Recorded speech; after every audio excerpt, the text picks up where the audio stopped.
Lineup change, part of the big news here with the Mariners today, and it's not unexpected. Sean Figgins out of the leadoff spot. Yeah, you take a look at Sean's, and really he got off to a pretty good start this year, but he has really struggled lately, and it got to the point to where Eric Wedge needed to make a change. Carp coming off the deal, joining the club in Tampa, trying to find at-bats for Mike. Last year he came onto the scene, and when Eric made a commitment to play him, he actually played well and really was somebody in the middle of the lineup that they could depend on, and I think he's looking for that again. So a few changes. Ackley will hit leadoff tonight. We'll see how long he goes with that program, but right now it's just a matter of getting at-bats, I think, for all these young guys that they have up here in the big leagues at this point. Well, the opportunity certainly a good one, and Mike Carp is going to try to take advantage of it here tonight. Now, one other guy who's struggling big time is Brendan Ryan, the shortstop. He's playing a solid defensive game. Offensively, it's another story. But here's a guy that's among the best in the major leagues in terms of what he does defensively. Well, and you look at the numbers, and basically that's what it's telling you. The amount of runs that he saves his club. And Brendan Ryan, one of the best. He finished 6th among Major League shortstops last year. He's way ahead of that pace already this year, here just a month into the season. And anybody that's played this game for a period of time, Dave, goes through a stretch where you have one of those offers. It's brutal, it's hard to deal with, and it's especially difficult early in the season. But I think because of what he brings to this club defensively, he has a little bit more rope to go out there and try to figure this thing out. Well, we hope that he'll be able to break through sooner or later. This game is a game of streaks, and you're going to go one way, then it's going to turn the other way for you shortly. When we come back, Brad and Val are going to have another look at the pitching matchup. Jason Vargas against Carl Pavano. Good to be back here in Seattle. It's the Mariners and the Twins. First pitch is straight ahead.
Brought to you by Banner Bank. Better ideas, better banking. By CenturyLink. And by the Emerald Queen Casino, inviting you to a spectacular evening with the incomparable Anita Baker, June 22nd. For tickets, go to emeraldqueen.com. Out here in the pen, it is Brad and Dave with you once again. Game 1 with 3 games set. As we get you set here for Mariners baseball back here at Safeco Field, let's help from you. We'll show them the pitching matchup. We can't do that. Our Lexus pitching matchup, Carl Pavano. No more stash, Val. He's got kind of the goatee going. He's 1-2 this year. Ernie, about 5. Could that have made him lose that mojo? You know, you lose the mustache, maybe you lose the mojo. One guy that hasn't lost his mojo is Jason Vargas. He's had 3 very strong consecutive starts on that last road trip against the Tigers. He gave up 4 earned runs but came away with the win, and then he followed up with an even better start against the Toronto Blue Jays, going 6 innings, only 2 earned runs. This guy's been throwing well, and what he's been doing, Brad, so well is pitching hard inside to the right-handers. He's been able to throw his breaking ball for a strike, and it opens up that outside for that really good changeup that he has. And the Mariners are looking for that type of quality start tonight from Jason Vargas to start this road trip, this homestand, with a win. Yep, the Twins have not had a hit in 15 innings, coming off a no-hit game in Anaheim. Hopefully Vargas will just continue that streak. Twins and Mariners first pitch and the lineups on the way with David Mike when we come back.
Time in 11 days, Mariners ball players had a chance to get a short drive to work. Coming down Madison Avenue here, getting on the interstate.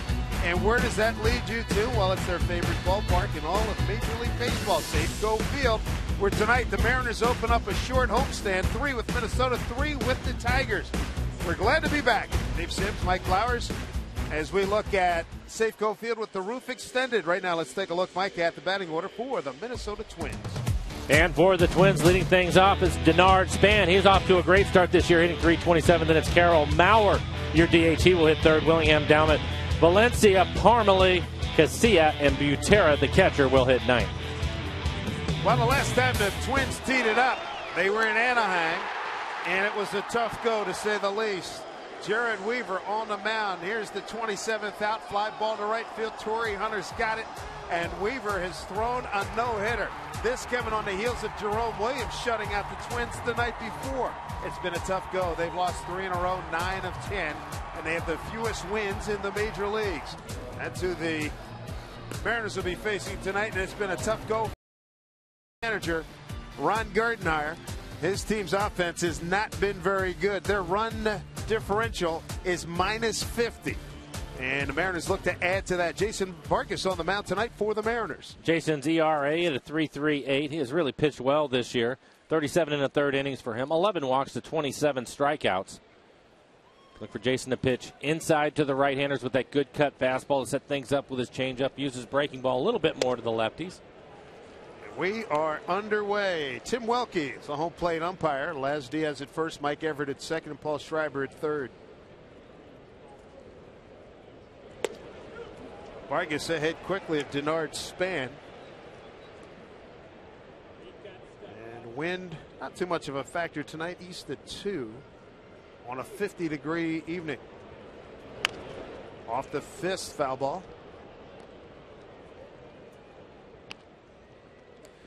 For the Twins, it's been just brutal. Longest string without a hit, string of innings without a hit since 74.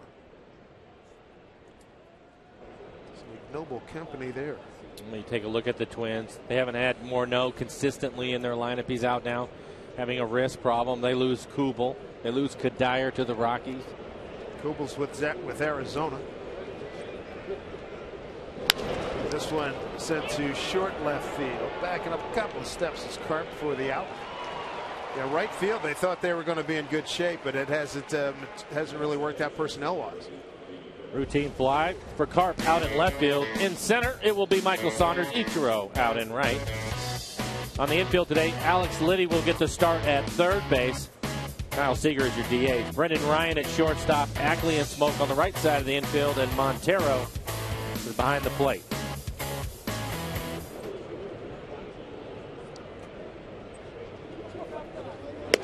Next hitter, Jamie Carroll, 38-year-old veteran. He's at shortstop.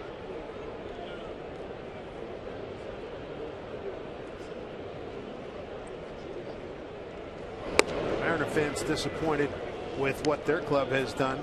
The Twins are in a lot worse shape. Mariners have lost 6 in a row.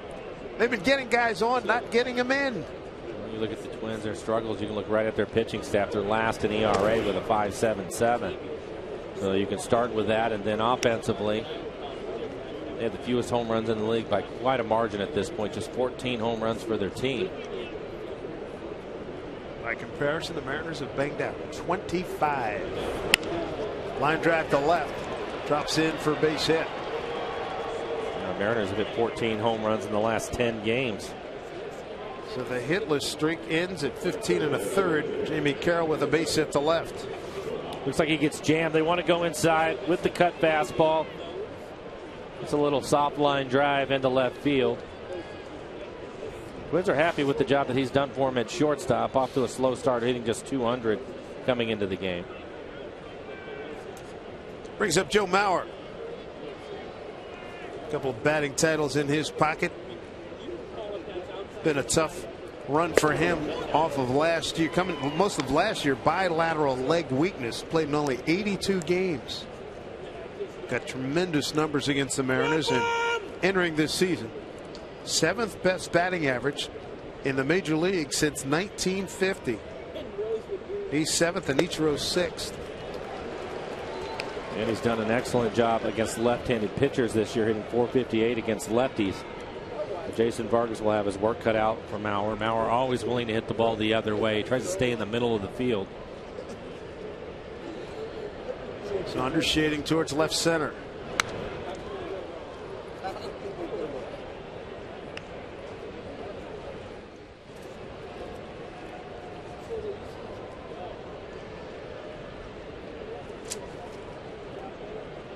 Before that base hit, Twins were 0 for 47.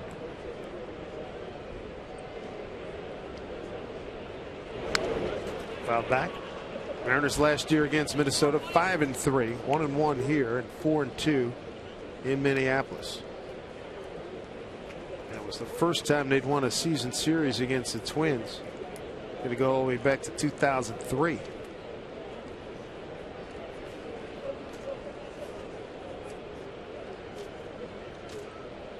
Oh, 2 to Mauer.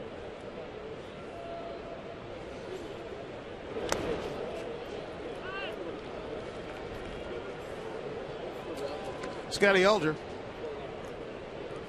I know Scott from back in his playing days at St. John's University, managing ball club this series, longtime third base coach.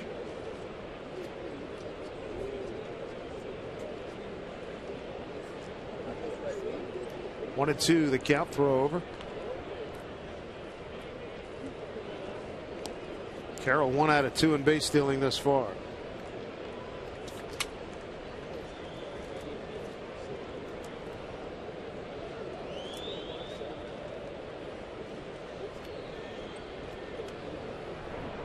Runner goes. Pitch swung on. And the second baseman will take it. Ackley throws over to Smoke to get Maurer. 2 outs. With Jamie Carroll down at second.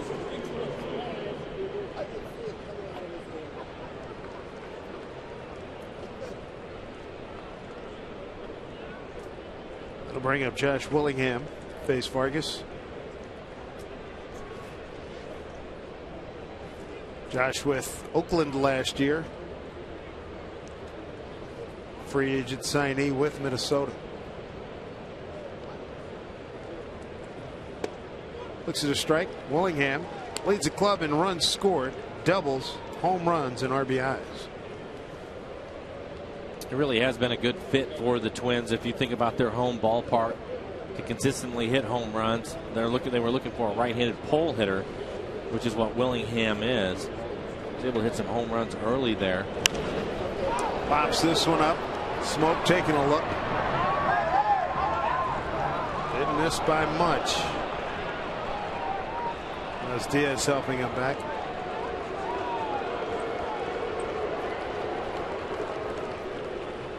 A great effort from Smoke. You can see him get to the rail in plenty of time. He actually tries to reach in. Ooh, he might have had that. Went right off the end of his glove. That's why I heard some boos here. Some fans saying, come on, let your guy catch it. Jamie Carroll's at second, 2 outs. Willingham brought in to replace Michael Kadire in right field. And he was not nearly as comfortable in right field as he is in left field, so that's why they moved him. They made the switch. Good fastball from Jason Vargas in on the hands, trying to tie him up.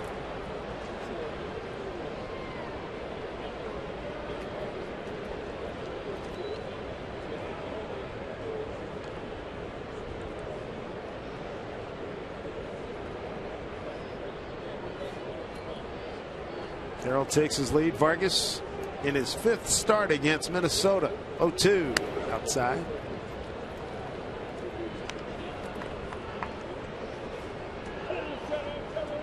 Eric Wedge. Tough decision he had to make today. Saw him in his office today and said, you know, I made the move. I said, well, how did Figgy take it? He said he was a pro. I said, hey, I get it. He had to make the move. Figgins will be used as a utility player, late inning situational player, pinch runner. And for the moment, Dustin Ackley's going to be the leadoff guy.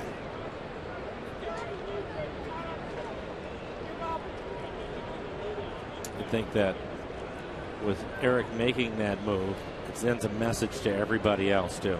When you have a veteran guy that's off to a slow start, everybody knows all the other circumstances going around it and how all that works in baseball.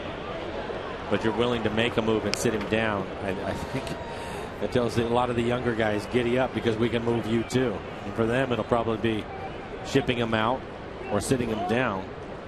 And hopefully that'll get the guys going offensively. Which had a great line. Says we got to keep playing. People are looking for a magic wand. It doesn't exist. Young guys got to learn how to understand the situation, you know, make their mistakes and grow from it. We hear it every day, and it's true. Well, I think he's right to that point. And they did make some mistakes, as they made some mistakes in Tampa, which cost them. But listen, they go in, they play Tampa. Let's not forget, that's a team with the best record right now in the American League. And through the 4 games that they lost, there are a total of 5 runs that they lose by. They were in all the games, which is what Eric has talked about. It's just getting that extra hit to kind of get them past that. And it may take a little bit of time. Popped up out of play. 3-2 loss in 12, 3-1, 5-4, and 4-3 yesterday. And yesterday, The one opportunity that sort of made him a little bit crazy, probably a lot of bit crazy in the 6th inning leadoff JSO double. Strikeout, called third strike. I don't think it was a little bit crazy. He was not happy about that at all. It goes down to just doing basic fundamental things that these guys are going to have to do, and they're going to have to do it on a consistent basis. Swing and a miss. Good battle by Vargas. He wins it against Willingham. So no runs, 1 hit, no errors, a man left. Nothing across from Minnesota. Mariners coming to bat here at Safeco Field. Good to be back home.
Well, the new leadoff man's about to take his first hacks.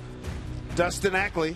And he's at the top of the order. Mike's going to give you the rest of the Mariners batting order for tonight. Thank you, Dave. Tonight's batting order is brought to you by Chevron.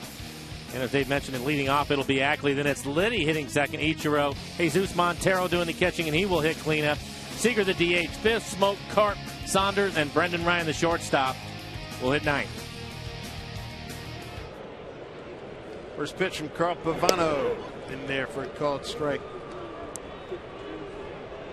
Interesting to watch the Mariners attack Pavano. Pavano with a great changeup, and that's a pitch that has caused some problems for the Mariners in their lineup.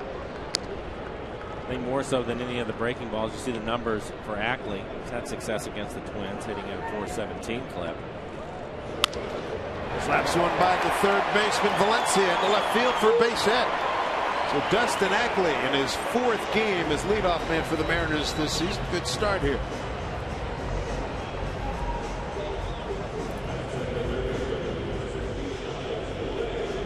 Take a look at the defense for the Twins. You have Willingham in left, Span, Daumet out and right. On the infield, Valencia the third baseman, Carroll and Casilla playing up the middle, Parmelee the first baseman, and Drew Butera getting his first start behind the plate.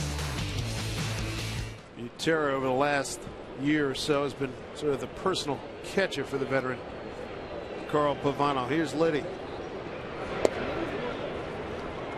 Takes a strike.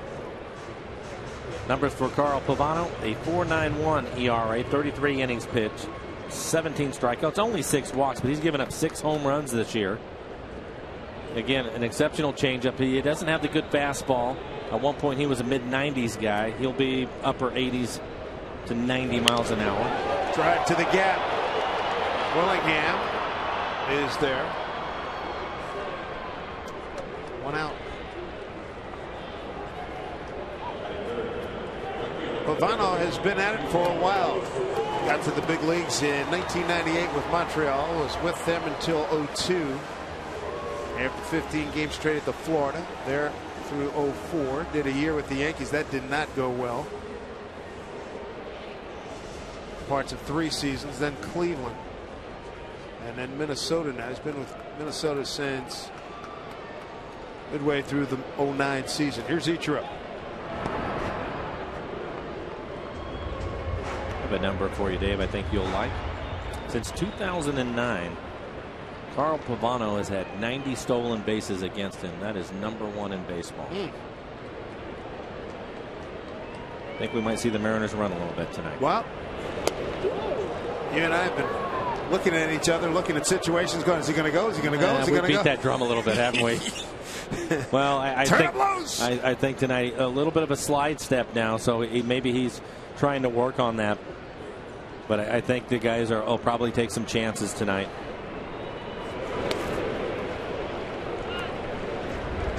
Two-note Ichiro. He's 5 for 16 against Carl with a home run.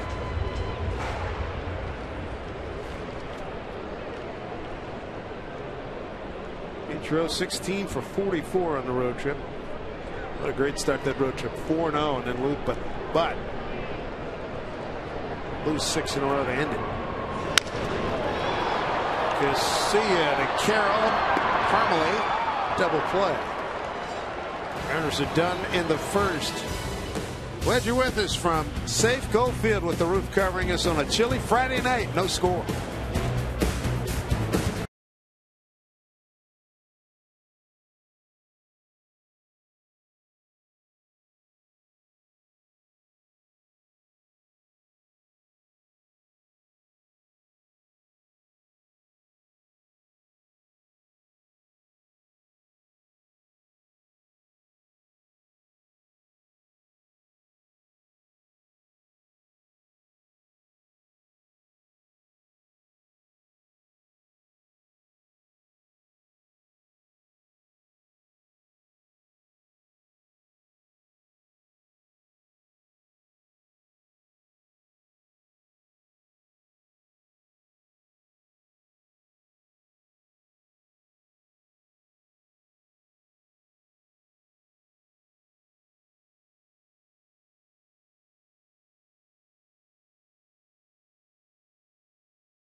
Youngsters could look just like Dustin tomorrow at 6:10 versus the Twins when all kids 14 and under take home a Dustin Ackley t-shirt as part of Boeing Salute the Kids night.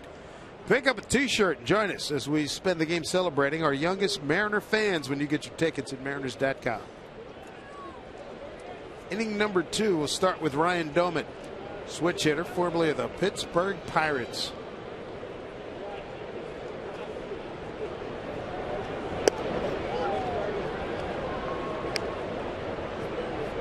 Doman can catch, play first, and in the outfield. Probably better as a catcher.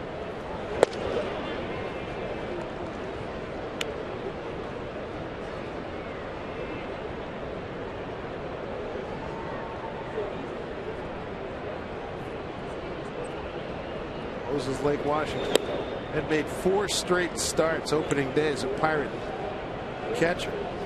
Second only to Jason Kendall. Did it for 8 consecutive years. 2-1.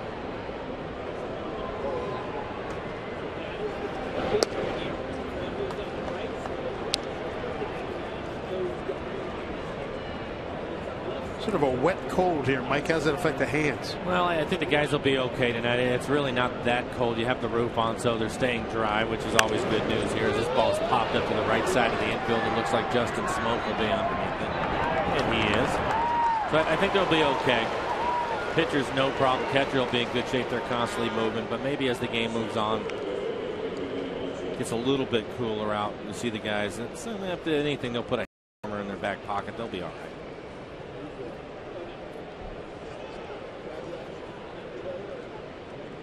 Third baseman Danny Valencia.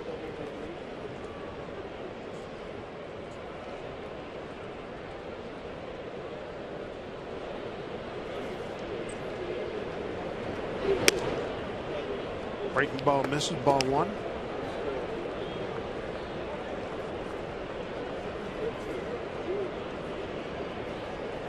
Valencia, 27 years old, out of Miami.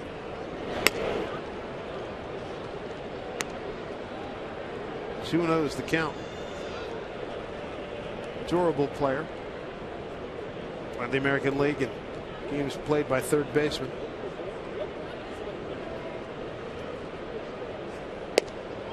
There's a strike.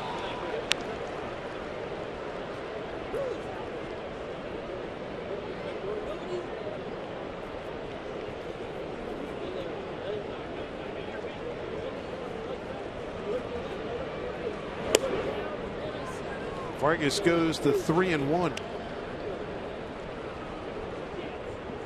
On deck hitters, Chris Parmelee, the first baseman.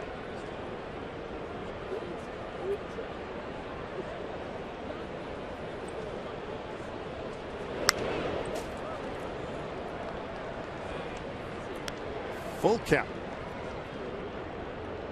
And that last pitch is a pitch that Jason will want to stay away from. Anything up and out over the plate is a pitch that the hitters will be able to handle. 3-2. Strike three called. Valencia thought he had a free pass. Strikeout number 2 for Vargas.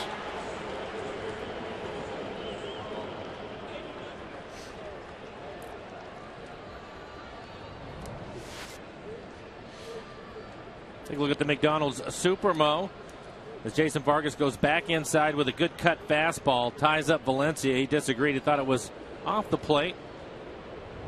But Vargas gets the call. Quick 2 outs. Parmelee, the hitter.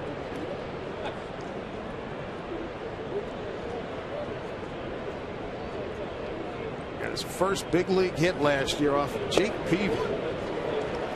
There's the slow breaking ball to the left-handed hitters. That's a pitch that Jason will use quite a bit, typically just to get himself back into the count so he doesn't have to serve up a fastball.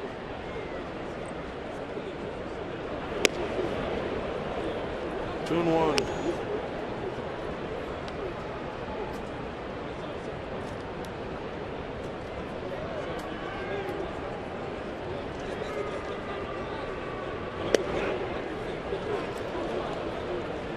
Another 3-ball count for Vargas. He went 3-1 on Domit, 3-2 on Valencia. Is now 3-1 here to Parmelee. And he had gone to Willingham 3-2, so that's 4 in a row. That's also the reason why this next pitch will be number 40 for him, working here in the second inning. So he's going to have to pitch some contact soon. I think typical of starting pitchers, especially finesse pitchers, which Jason is. They work on the edges a little bit until they find it. You'll see him mixing in more strikes on the corners, but they don't want to make many mistakes in the middle of the plate. Finish up nicely, ending the top half of this second inning. His third strikeout, no score here at Safeco Field.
Lead the Rangers in Cleveland today for the first of three. Bottom of the seventh, 17-year veteran Johnny Damon adds on to the Indians' 4-3 lead. A 2-run triple to deep center for Damon. The Indians win at 6-3, handing Texas their third straight loss. That is our Sterling Banks score from around the league. Dave? All right, Jen, thank you. Johnny Damon, leadoff man for the Cleveland Indians today, as Jesus Montero will lead off the home second. Montero, Seager, and Smoke 4, 5, and 6 for the Mariners. Broken bat Looper. That'll get down for a base hit.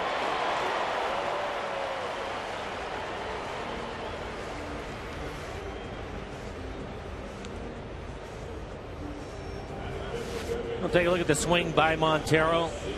Typical for Montero. He typically will let the ball get deep in the zone. That pitch in the middle of the plate ends up jamming him. You see a piece of wood flying off his bat, but he gets a base hit. Haven't met a hitter yet, Dave, that won't trade a broken bat for a base hit. You know it. Here's Kyle Seager. Does he see the ball well at that Tropicana field or what? I think that certainly helps. He has confidence there. He hit his first home run at Tropicana last year. Ended up with a couple of home runs on the trip, both of them coming at that ballpark. I think, though, out of all the young hitters, I just love his approach at the plate. He typically will let the ball travel. He'll use the entire ballpark. I think that's going to let him be more consistent. His average, I think, would be somewhere between 270, 290 all year long. Has a good idea of the strike zone. He's behind 0-2. And he strikes out. Yes, indeed.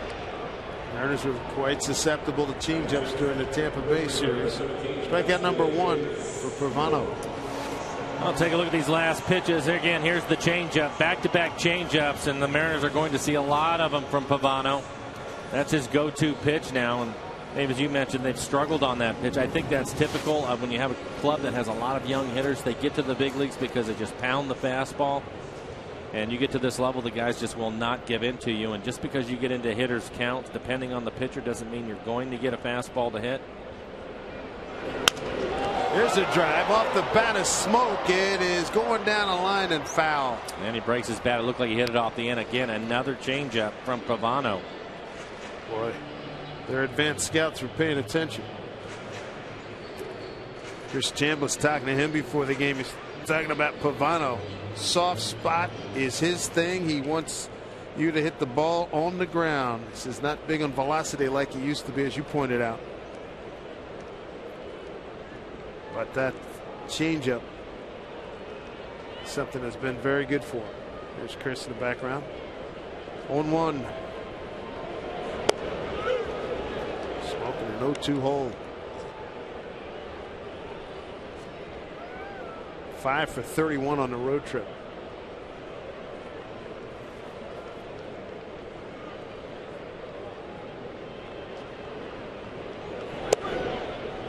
We've been seeing a lot of that pitch too. They want to get him out with the soft stuff away, so they'll show the fastball in. And I think for Justin, as he's trying to shorten up his swing has been a little bit long. He just needs to forget about the pitch inside. Just let it go, take it, look out over the plate. Pulls it, first baseman Parmalee. Tag applied, double play, second one by Minnesota in as many innings. Nicely turned there as Pavano gets out of just a little bit of trouble. No score.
Go Field. Time for AT&T trivia question. Is this going to be the revenge of Curtis Wilson here? I think so. All right. How many pitchers have thrown 3 or more no-hitters? And there are your choices: 2, 3, 4, or 5. How many pitchers have thrown 3 or more no-hitters? Start with Ryan and Koufax. Okay. I think Weaver. Wasn't that Weaver second? Verlander?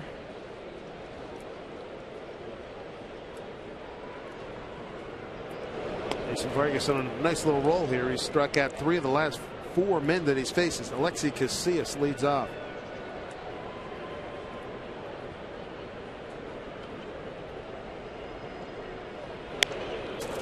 Off the end of the bat. Johnny Vandermeer's obviously in there. Cy Young.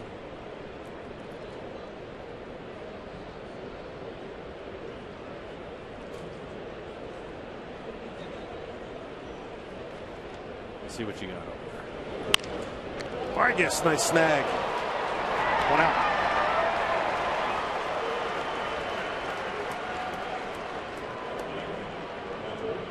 Cy Young, Koufax.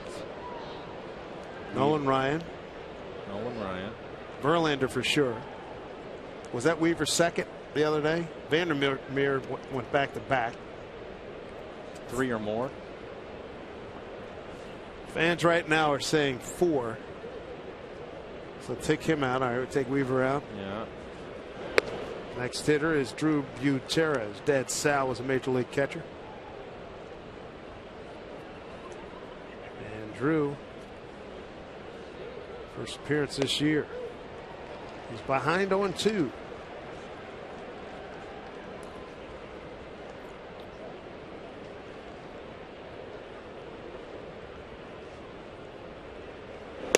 Strike 3. Good pitch.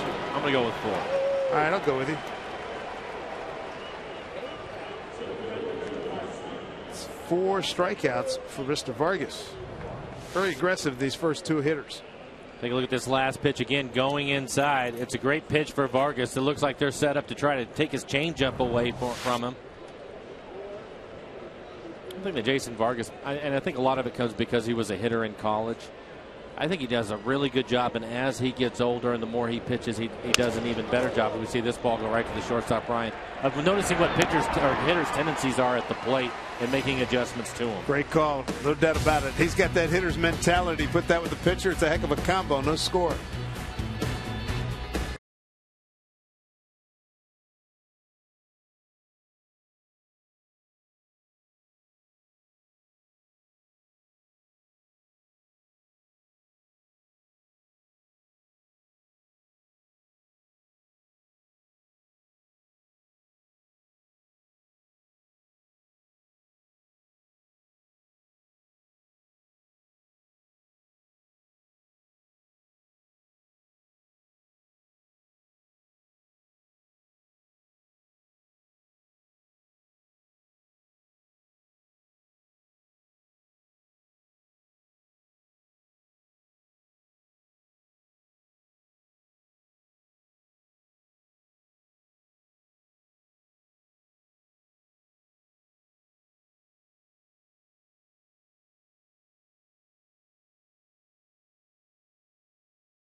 Let's get right back to our AT&T trivia questions. It's a good question. How many pitchers have thrown 3 or more no-hitters? 2, 3, 4, or 5? I rode with Mike on this one on 4.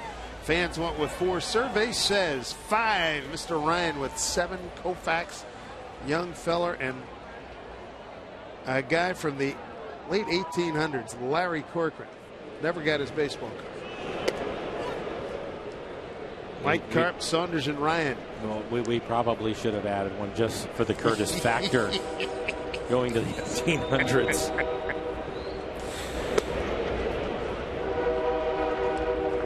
Carp at his Safeco Field 2012 debut.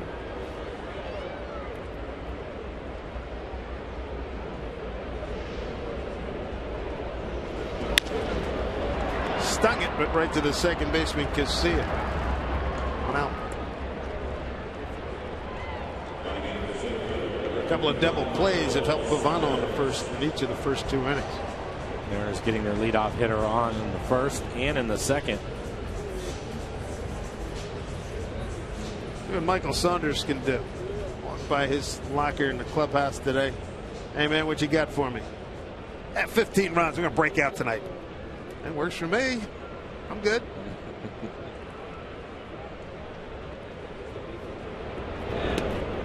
He's 2 for 3 career against Carl Pavano.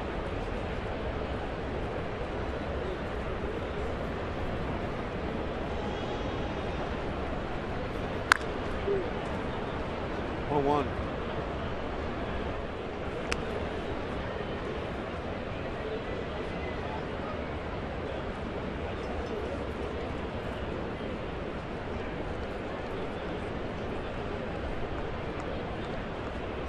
We can go tonight. What a night. He had a home run in the 9th, a grand slam in the 10th. One of the wilder games any sport I've ever seen or been a part of. Man, that was unbelievable. I mean, the game's over. Laurie makes a throw. Open the door. 2-2 now to Saunders. Well, I think it goes back to one of the things that Eric Wood just talked about, and that's these guys continue to fight, and you give them an opportunity, they take advantage of it. And we saw them do the same thing in Tampa. Unfortunately, they came up a run short every day. First baseman ranging. Parmalee to Pavano. Pavano wins that race.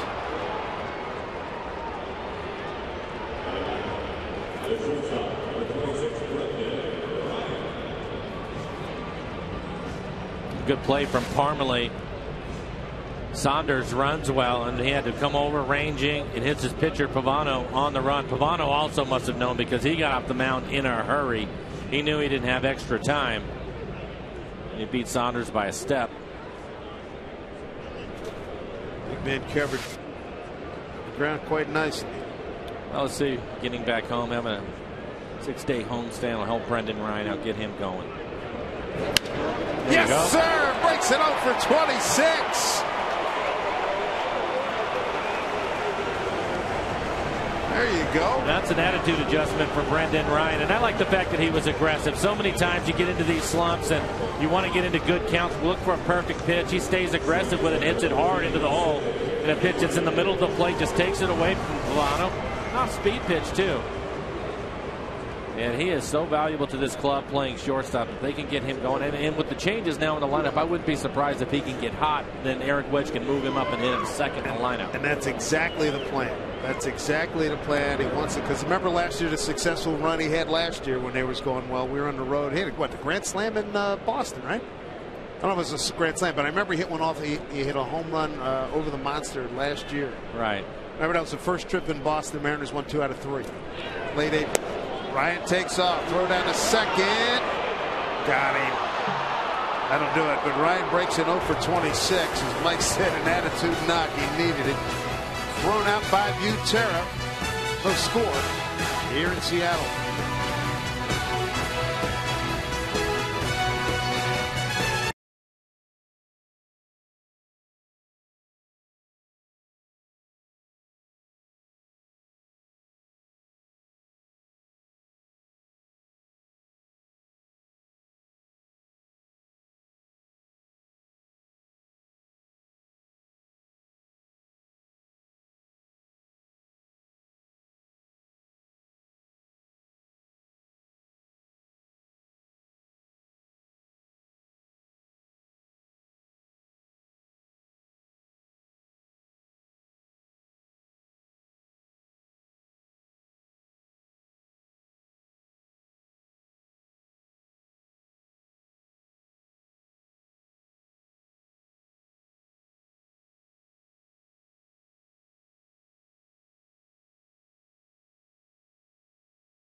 Well, here's the final play of the third inning. Brendan Ryan trying to get something going here. Is thrown out by Butera.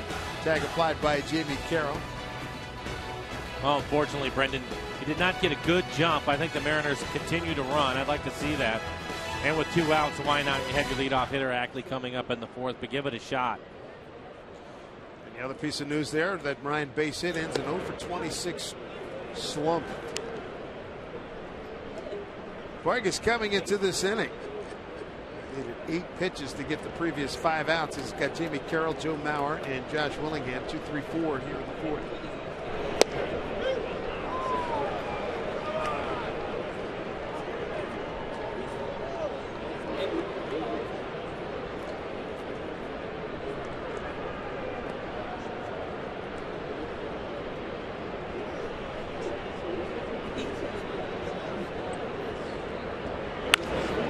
Up the middle. Good shot by Ackley. Steadies, throws, and gets it.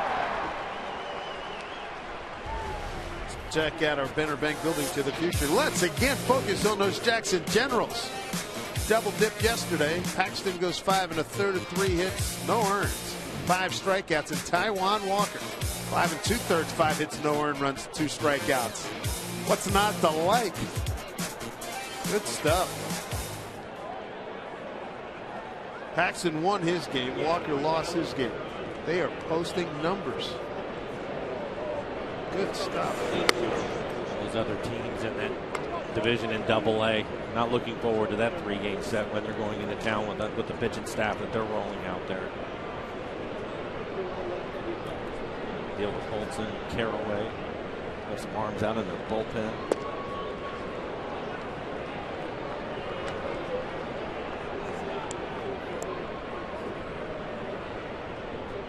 2-0 to Joe Mauer, and grounded out to Ackley his first at bat.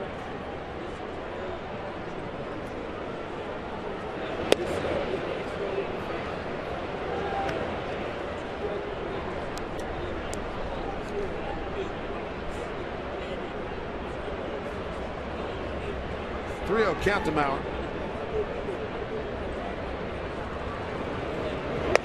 Twins are thrilled to have him back at full strength. A lot of action. Willingham is on deck. The biggest thing for him is that they can keep him healthy and Morneau at the same time. Then you have something. Morneau with a wrist problem today. Not being able to go. He missed most of last year with the post-concussion syndrome. Mauer, 3-time batting champion. So valuable. Hometown kid. His resume is very impressive. 3-2. Draws a walk with 1 out here in the 4th. For Vargas, that's his first walk. Hey kids, now's your chance. Showcase Mariners closer Brandon League right on your bedroom wall this Sunday at 1:10. It's Aquafina Little League Day, and all youngsters 14 and under take home a poster of the hard-throwing all-star. Get your tickets in the finale against the Twins at Mariners.com. Aaron Blanket put the good use there on that youngster. 9-pitch at bat for Willingham last time, and he struck out.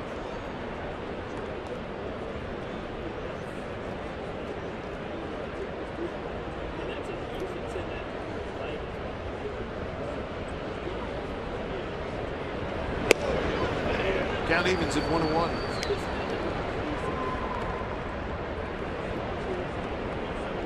Just joining us, Sean Figgins. His role has changed. No longer the leadoff man. He's going to be a utility man for a spell for the Mariners. Dustin Ackley's going to be manning the leadoff spot. And then Ryan, if he gets going, Rick Wedge hoping to move him up to the 2 spot. Brendan just broken 0 for 26 with a first pitch swinging base hit to left.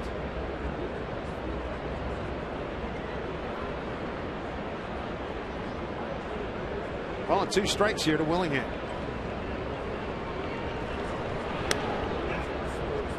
Two and 2. 4 strikeouts for Vargas against 1 walk.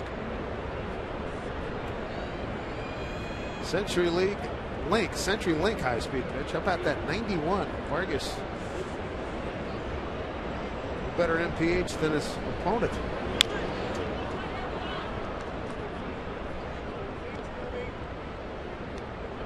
2-2.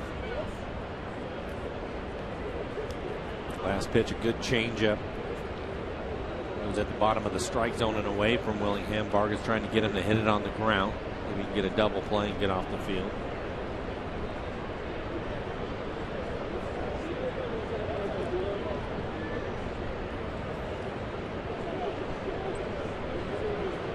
Two swung on and missed, struck him out. That's 5 strikeouts for Vargas. 2 down here in the 4th.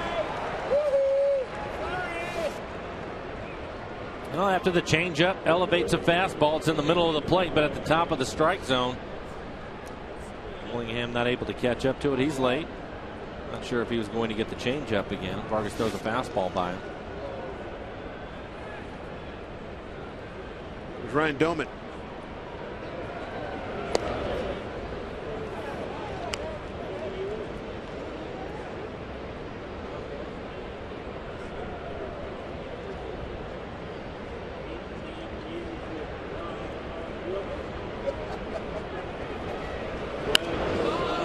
Well to left field towards the corner. Carp in the corner. Can't get it.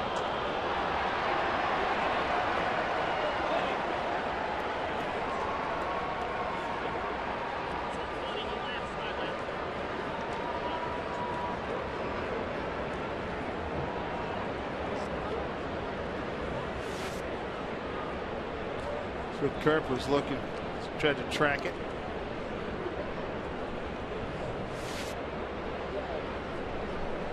Good to have Mike Carp healthy and back with the big club. I think he'll make a difference for this club. You get a chance to get another left-handed bat in your lineup with some pop. And get settled in and get some at-bats under his belt.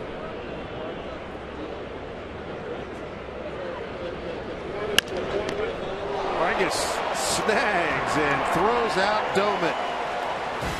But Vargas made 2 fine plays thus far through 4 innings. Got a little one-hitter going here in a scoreless ball game.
Back here at Safeco Field.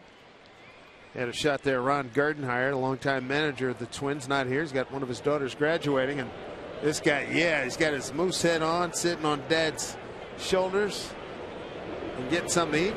Doesn't get any better. Fly ball right field. Coming in, Doumit, and makes the catch. Ackley's retired, leading off the 4th. Take a look at it. Doumit actually took a step back. I think the big swing from Ackley fooled him, but was able to close the ground in time, make a sliding catch. concentration, looking the ball all the way into his glove.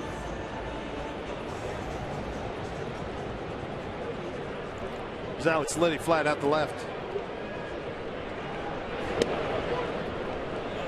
Strike one.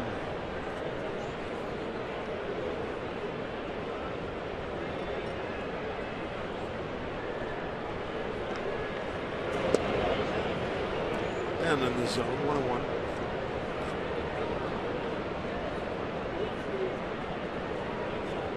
'30th pitch coming up.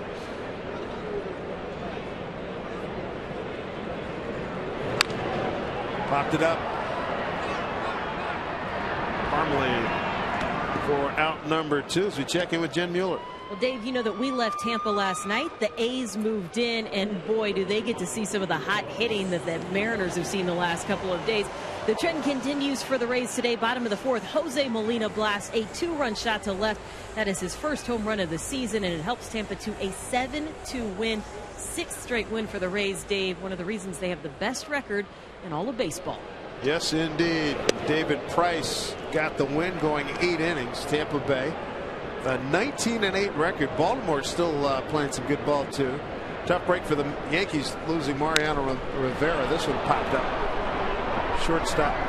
Jimmy Carroll's over to get it. Quick 3 outs here in the 4th. Not a lot of offense. Both pitchers in control, Pavano and Vargas.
Today's Tracer Technology is brought to you by the Emerald Queen Casino, the entertainment capital of the Northwest.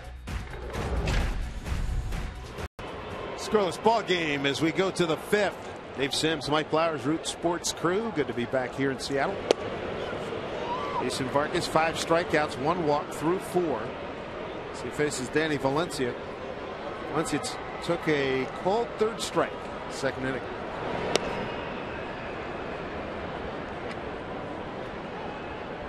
Last week we were saying get out of town before Bautista gets hot. He hit a home run tonight. Never have time. Some play. Mr. Ackley. Out.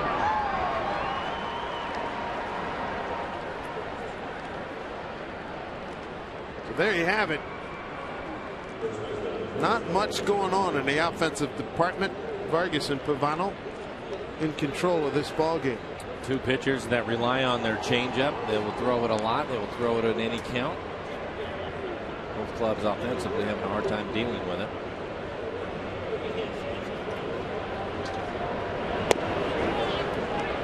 Parmalee, as they check in with Paul Schreiber, he did commit. Know that.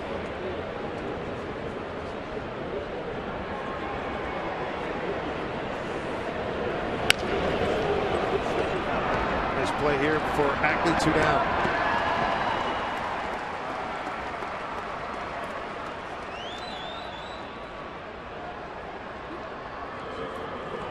Talking right before we showed the standings a few minutes ago. Tough break for Mariano Rivera, shagging as he always does before games, ACL and meniscus. But I like what I saw today. He said, listen, I'm not going out like that. He said he's going to try to come back. It's going to be tough at 42.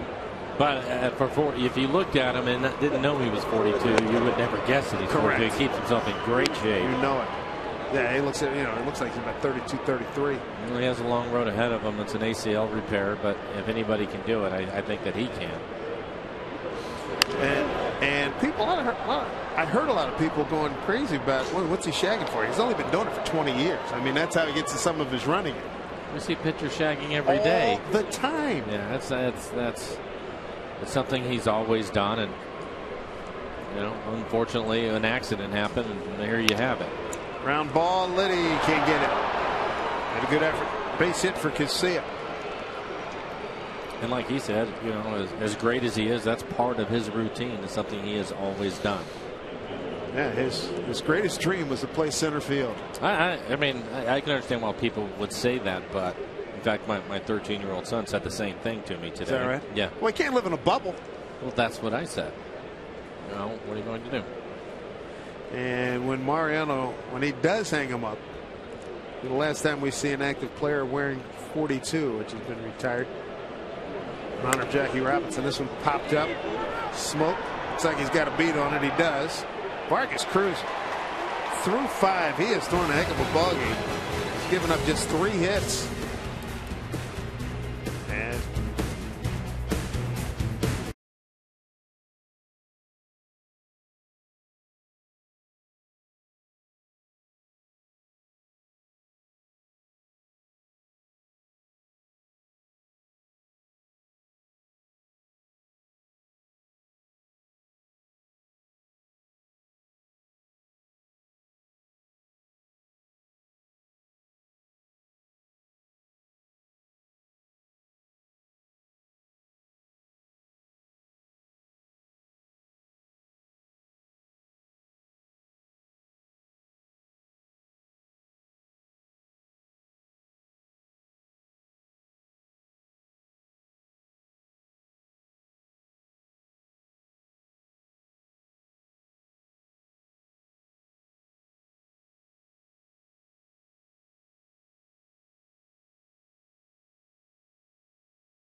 three hits. Well pitched ball game, both sides. Dave Valley joins us from the Ford Sports Desk. Catching perspective, Mr. Valley. What are you seeing? Well, I'm seeing a good pitching performance tonight. Jason Vargas, he's had three consecutive quality starts. Had a very good start his last outing in Toronto. We gave up, only 2 earned runs, came away with the loss, unfortunately. But he's picked up right where he left off. Now, this Minnesota Twin team, they've been struggling scoring runs, as have the Mariners. But Jason is doing what he needs to do to pitch effectively. Pitch inside with the fastball. He's throwing his off-speed pitches for strikes. And when he does that, it opens up that outer half of that changeup. And it's just working very well so far this evening. Now, talk about a little bit, if you're on the flip side of it, Twins looking for the Mariners to get their offense going today. And Pavano, one of the better changeups in the league, and just some of the adjustments the guys might have to make against him. Well, I think, in Montero's first at-bat, he hit that ball to right field. Against a guy like this, when his bread and butter pitch is that off-speed pitch, you've got to think about taking him back up the middle to right center field. He's not going to throw the ball by you. I think he's topping out at about 89 miles an hour. So if their approach is middle of the field to right center, they're going to be able to cover all the pitches that he's going to try to get them out on, like that pitch right there, the changeup down and away. If they're looking that way, they won't get fooled by it. All right, Val, good to hear from you. Glad to have you back here in Seattle. Here's a drive, deep left center field. Got a little juice to it. Montero bangs one off the wall for a double.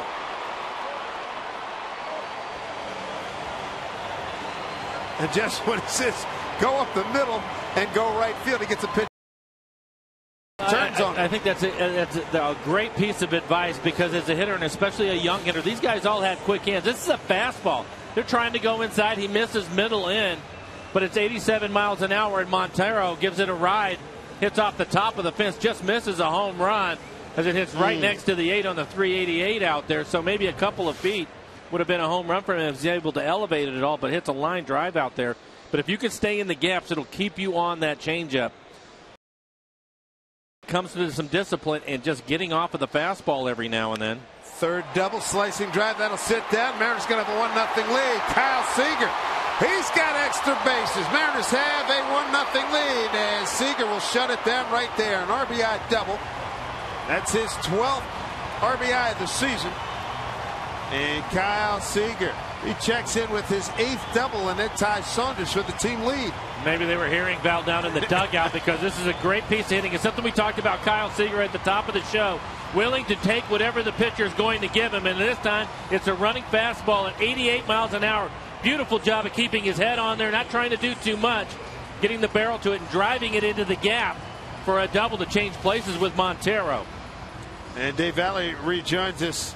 Good stuff there, Val. Just with pretty much you and Mike are right on the same page with these guys, and nice to see it executed that way. Well, certainly for both of those hitters, but Seager is more so than Montero has just been locked in lately. You know, he had that 2 home run game down in Tampa, but it was his last at bat of that ball game where he was able to take that fastball on the outside part of the plate and drive it into left field. That just told me that he wasn't so home run conscious or pull conscious. And right there with that double to left center field, he has just such a great plate presence and approach right now, and it's really paying off for him. Val, I didn't know that we had you piped into the dugout. You guys jumped right onto your plan. Yeah, the check's in the mail, Blow. Blow, if me and you could have known that when we were back playing, we might have hit a little bit better. Well, especially in our first couple of years. Off-speed pitch. All right, Val, thank you. 2-1 to Smoke.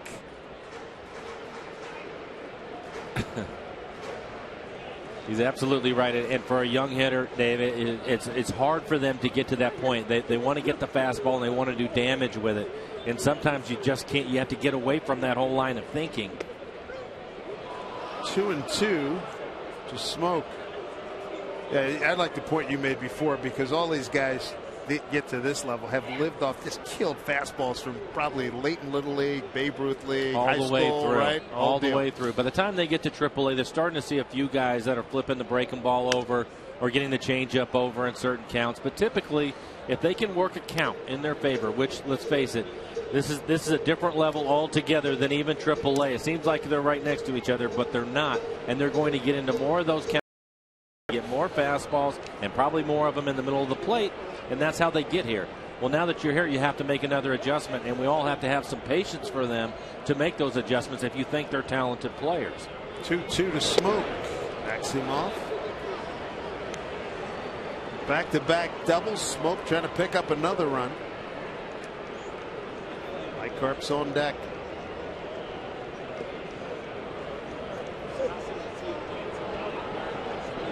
Payoff pitch here to Smoke. Seager takes off. Swung on.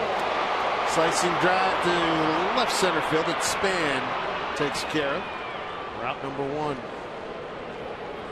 One out here in the 5th, and King Felix, he summons you to the highest court of them all, the King's Court. Felix Hernandez takes the hill tomorrow night, 6:10 start time against these Twins. And you want to be here, get a good seat. $30 is going to get you a ticket, a new 2012 King's Court t-shirt, and a K card. So get your tickets. Go to Mariners.com/Felix. Mike Carp, one out. Runner in scoring position. on.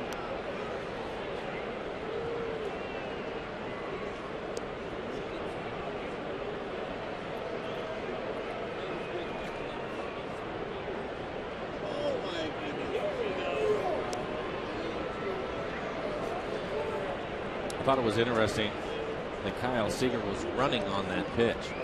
3-2 count, trying to steal third. I would bet you that he probably did that on his own. I don't think they were sending him there. He saw something, was able to get a big jump, decided to try to take it.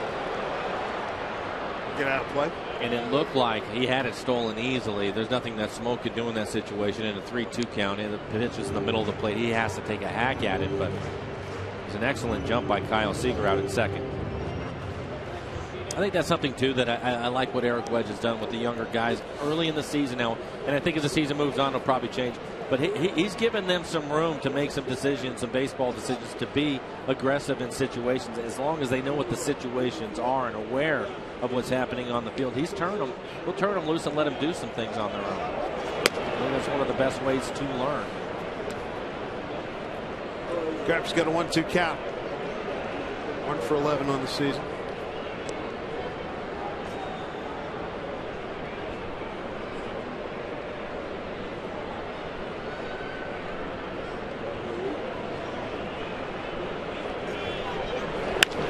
Carp, line drive, right field. Doman can't get it.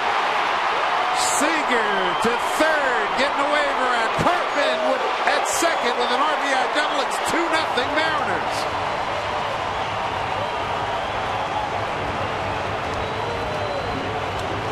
Carpman hit hard. His second hit this season. This is even a better example of all of it. If you can stay in the gap, up the middle the other way, it keeps you on the changeup. And if you get a changeup that's in the middle of the plate, which is what Mike gets, you stay on it. Instead of pulling it foul or swinging and missing at it, it keeps you on the pitch. Carp, beautiful swing, drives it over the right fielder's head. Here's the Mariners, their second run of the inning, their third double in this inning. You see Seager taking a look, wasn't sure if the right fielder was going to catch it. Once it gets over his head, he's able to score easily. But I thought that was a great example of just staying up the middle of the field and keeps you on the changeup. If he makes a mistake with it, you'll be right there to pound it. Now it's a really nice at bat from Mike Carp. 3 doubles in the inning. An RBI opportunity now for Saunders. 2-0 Mariners. Out in front of it. 0-2.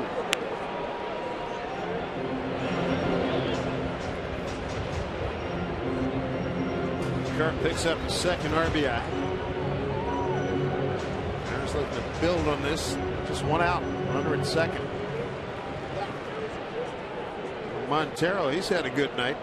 2 for 2 with a run scored, a single and a double. Throw down to second. Back safely is cut. Throw down by Montero. Saunders strikes out. I'll bring up Brendan Ryan. Got a base hit. First time up, ended an 0 for 26.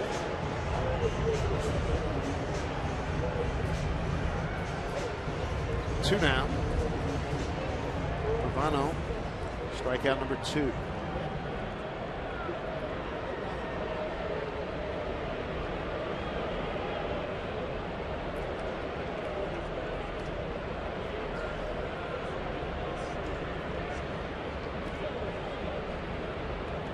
.51 pitches for Pavano. Kristen. Ball 1 to Ryan. 2 for 4 against Pavano.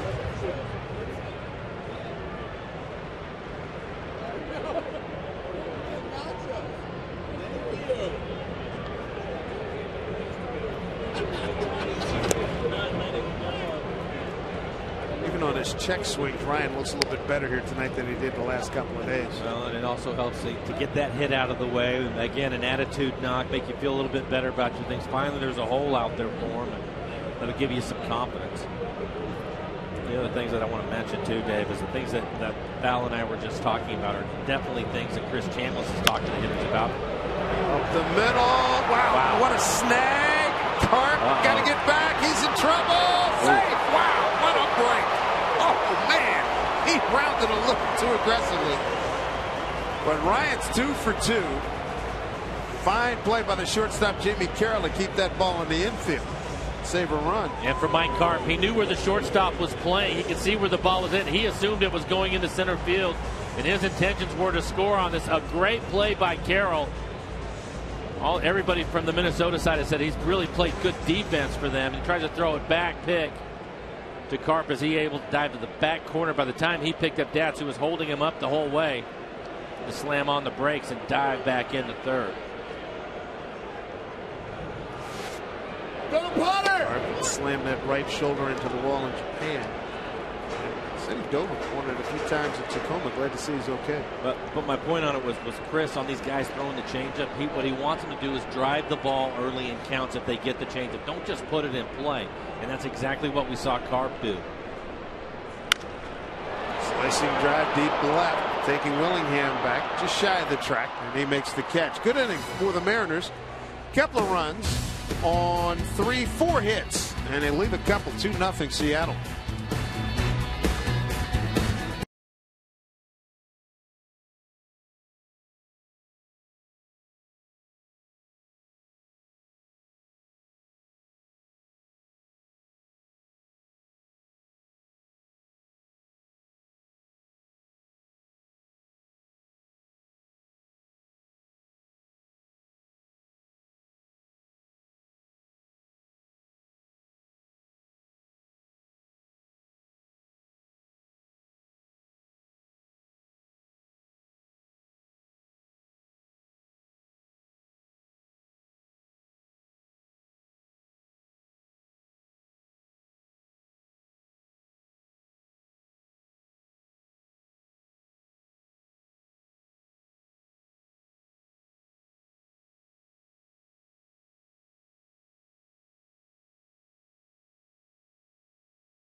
Club combo for just $4.99 plus tax.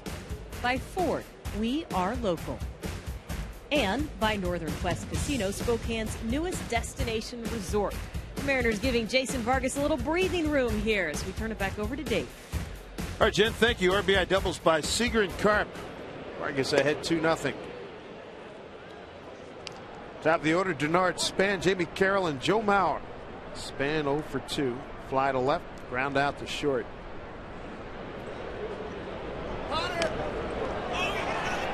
That's a gorgeous bunt. I think Montero's saying that the ball hit Span as he was coming out of the box, so they'll try to get some help. Yep. Welke, Diaz, Everett, and Schreiber all going to confer. Eric Wedge out near the first baseline.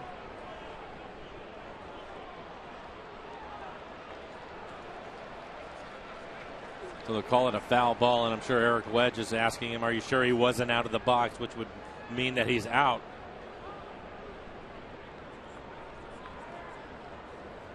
Jim Welke on the controversial play in the Colorado Dodger game a couple of days ago. Take a look at it. Squares around. That but actually hits his bat as he's coming out of the batter's box. I'm sure that's what Eric Wedge was asking. Was he out of the box? There's one hit. There's 2 hits. I don't think he's out of the box. He still is. Looks like he's still in there. So it's a strike. So. 2-1.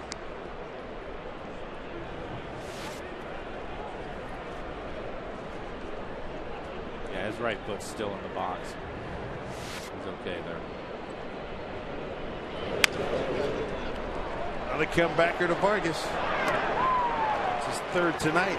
1 down here in the 6th.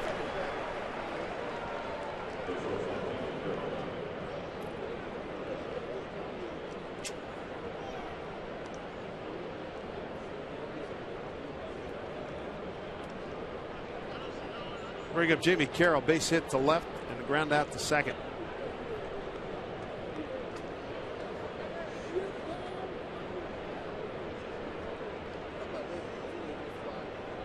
Twins in last place in the American League Central.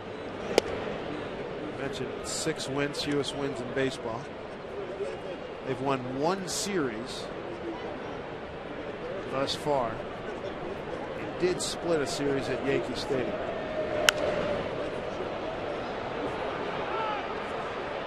That's into the stands.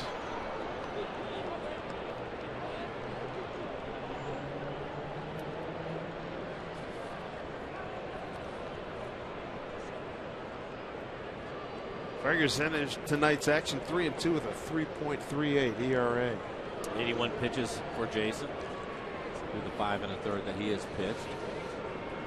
Been able to get his pitch count back in line and throw a lot of pitches in the first 2 innings. Shown. Taken for ball 2.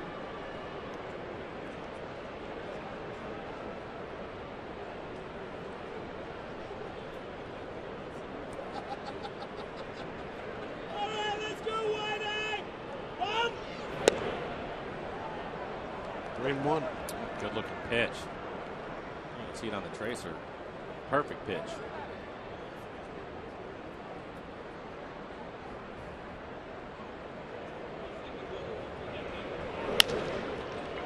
Back up the middle. And Ryan make that pick. That is so He's thick. fun to watch. He's a lot of fun to watch. And I think on this, a lot of times the hitter will see it going up the middle thinking, oh, that's a base hit all the way. Steps over it, fields it, and then makes a throw just in case the hitter ends up shutting it down as he's running to first. Pulls smoke off the bag.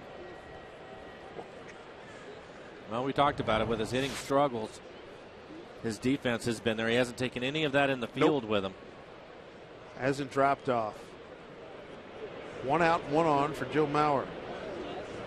Round at the second and a walk.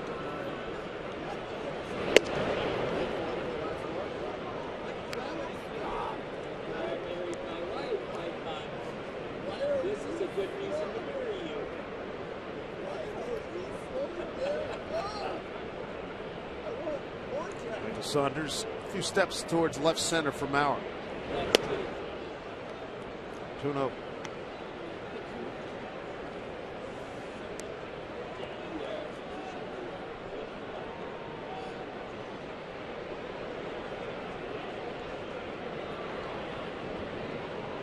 Carroll, the runner at first, 1 for 2 in base stealing. Brendan Ryan, 2 for 2 tonight, breaking that 0 for 26. The ultimate zone rating. This is one of Curtis's favorites right here. But if he ends up making that last play, you can actually hurt that number, the 3.4. It can go down if you don't make a play.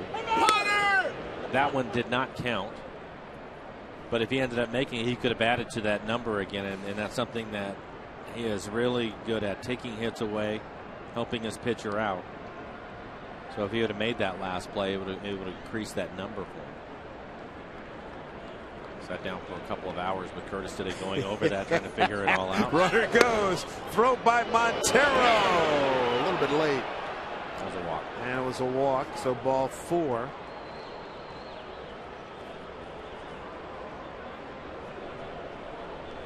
Runners at first and second.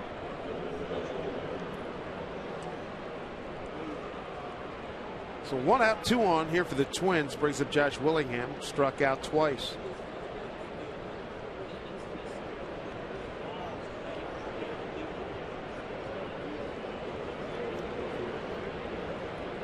Second walk issued by Vargas. Both have gone to Mauer. Mooney.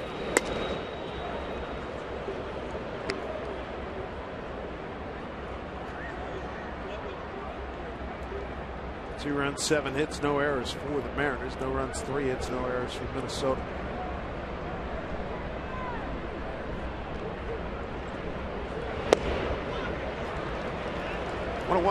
What Josh Willingham.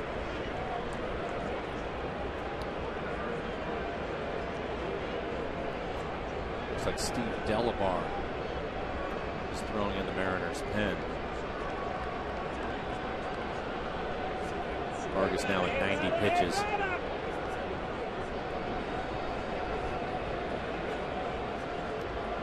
Season high is 111, which was in his last outing against the Blue Jays in Toronto.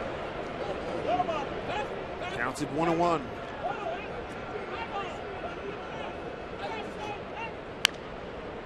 Chopper down to Liddy.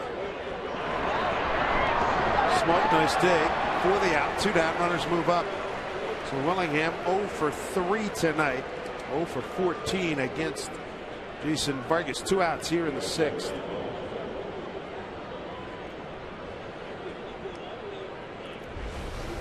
There's our Home Depot doing more on defense. Well, Liddy's playing back with Willingham up. You can certainly understand that. And charging in, gets rid of it quickly. It looks like he has a little bit of a change-up grip. Wasn't able to find the laces right away and the seams of the baseball. Fortunately, it just misses the lip of the grass, and a great job by Justin Smoke at first to stay with the play. Those in-between hops can be tough. You'd rather have a long one or something really short that he can smother. But a good play by Justin Smoke. Ryan Doman popped out the first, tap back to the pitcher. Runners at second and third, 2 outs in his 2-0 Mariner lead.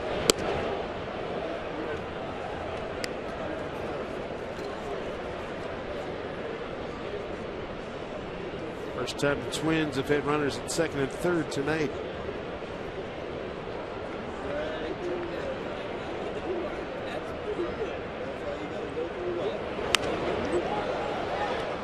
That's out of play, 1-1.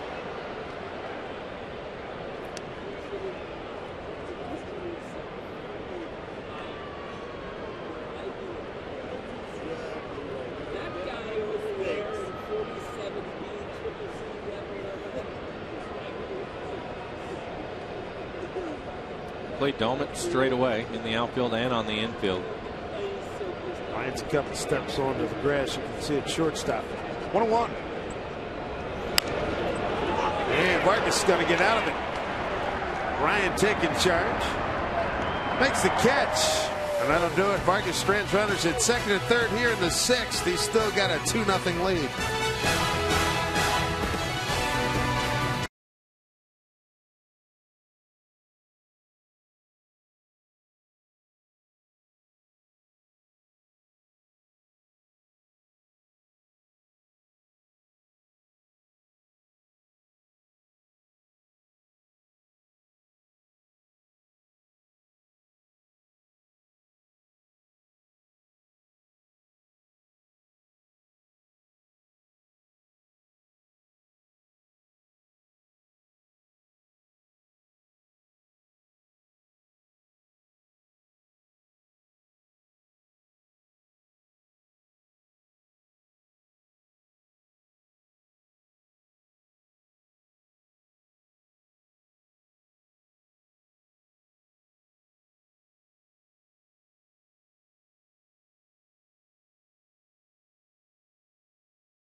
Rendition of the national anthem. Here's Alex Liddy to lead it off. Liddy, Ichiro, and Montero 2-3-4 against Carl Pavano. Struck out 2, hasn't walked anybody. Gave up 2 runs on 4 hits in the 5th. Montero doubled. Seager brought him in with a double. An out later, Karp doubled home Seager for the 2-0 lead. Liddy back up the middle on a base hit.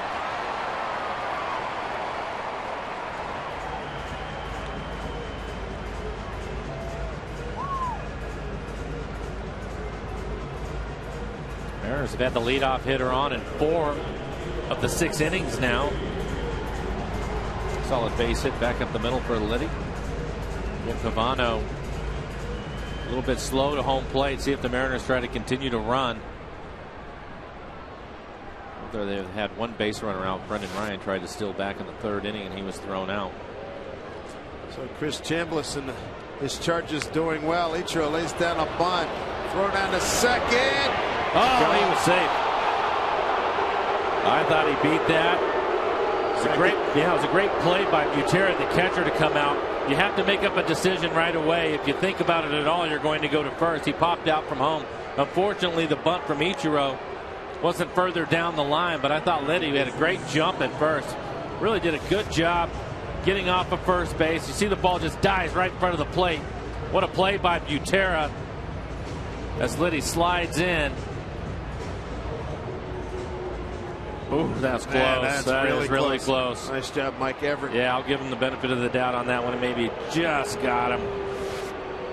Ichiro board on a fielder's choice. Strong throw by Butera. Boy, he was cat quick behind there. Here's Montero. Pitch out, nothing doing.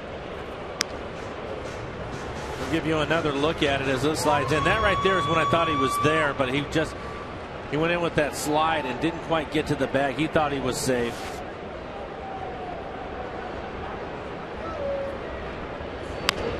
See if Montero can add to his night. He's having a great night so far. A couple of base hits, including a double and a score to run. Here's the entire field, a single to right field, the double to left center.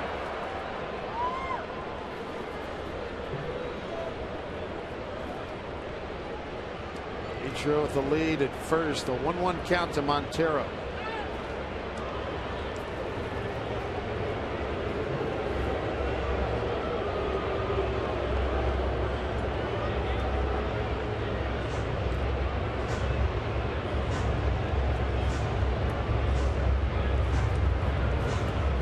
Scott Alger running the club here for this weekend series. Manager Ron Gardenhire. Honors graduation. 1 out, Ichiro at first. High fly ball short right field. Here comes Doman. And there are 2 outs. Let's check in with Jen Mueller. All right, Dave, how about a score from the National League? The Phillies and Nationals meet in the nation's capital. Steven Strasburg on the mound. Hunter Pence gets a hold of a Strasburg offering in the 4th. Takes this one for a ride and drops it off over the wall. A 2-run homer. It goes to extra innings. And in the bottom of the 11th, the Nats load the bases. Wilson Ramos drives in the game winner. The Nationals win 4-3. Dave? Thank you, Jen. We saw plenty of Wilson Ramos last year with the walk-off home run in D.C. and what a game that was. It was pretty much wrapped up. That was a game when a comebacker in the league knocked him out of the game. Paulie had to come in cold and gave up a home run. Kyle Seager 1 for 2. He has an RBI and scored a run.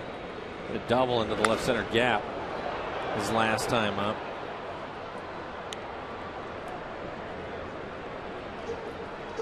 Oh, 2 hole for Seager. Ichiro. He's at first. Mariners right there. Number 3 in doubles. Number 4 in hits in the American League coming into tonight's game.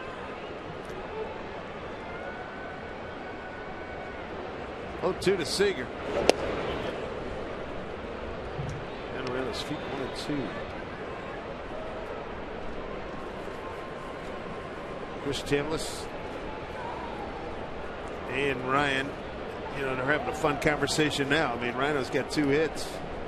Well, they've had to put in a lot of work over the last couple of weeks trying to get things figured out for Brendan Ryan. And I don't think there's a coach on the staff that's been busier than Chris Chambliss. We'll feel a lot better about things now with Ryan having a couple of hits in the game. 1-2. to see Ichiro take off here. You have a couple of outs. Pavano is slow to the play. We talked about it. More stolen bases against him than anybody since 2009.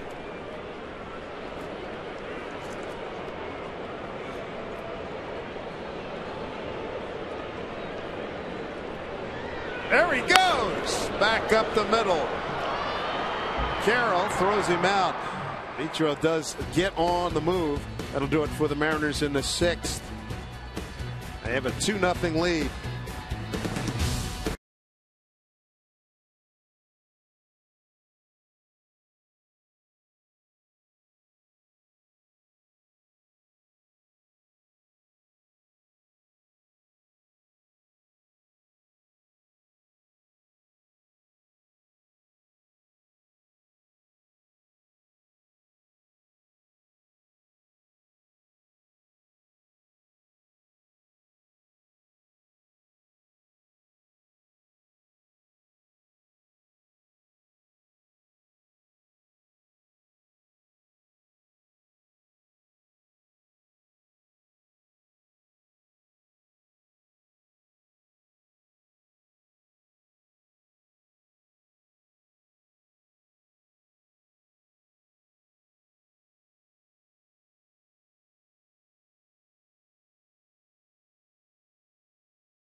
Today's Tracer Technology is brought to you by the Emerald Queen Casino, the entertainment capital of the Northwest.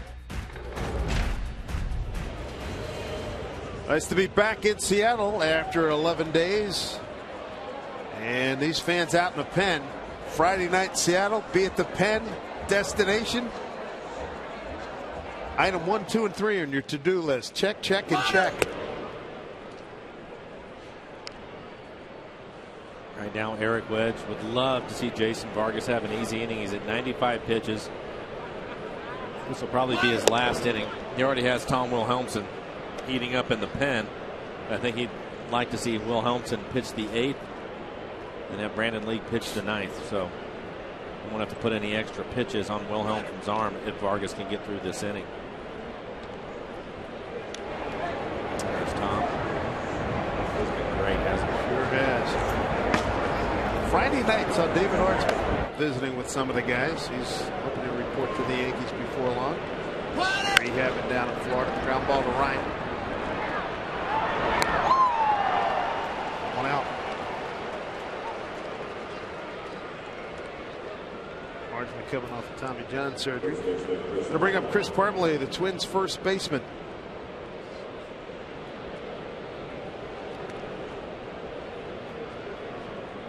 Parmelee tonight, strikeout and a ground out to second.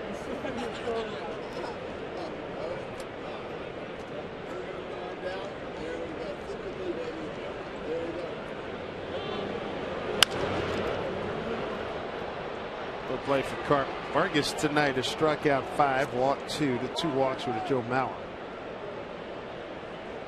At one point, he had 4 strikeouts, 3 strikeouts in a span of 4 hitters. Covering first and second inning.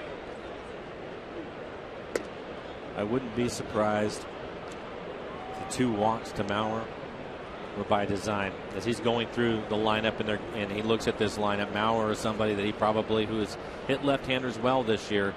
Figured if he's going to hit him, he's going to have to hit a really good pitch off the plate. And Mauer's disciplined hitter ends up taking the 2 walks. And Mauer was 3 for 7 coming in against Jason Vargas. That all factored in.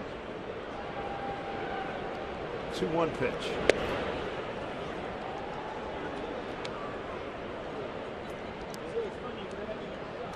Count goes to 3-1 with Alexi Casilla on deck.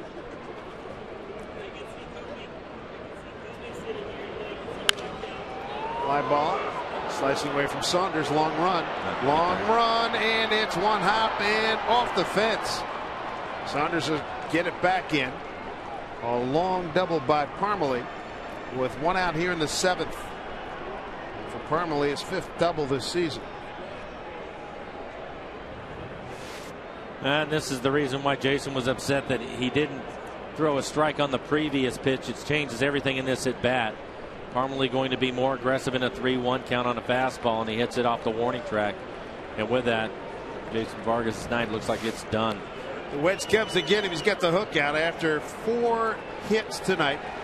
Scoreless baseball for 6 1/3 for Jason Vargas. He leaves with a 2-0 lead.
$2-0 lead here against the Minnesota Twins. I thought Jason was outstanding in tonight's game. Had everything working for him. I think the big key was he had to pitch inside to get to his good changeup. There's a strikeout on the changeup. Here's a fastball inside to the right-handed hitter. Another good fastball from Jason. Looked like the Twins trying to sit on his off-speed pitches. Fastball was effective early in the game. Another strikeout on a fastball elevated. So Jason Vargas overall, I thought, really pitched well. Handled this Twins club.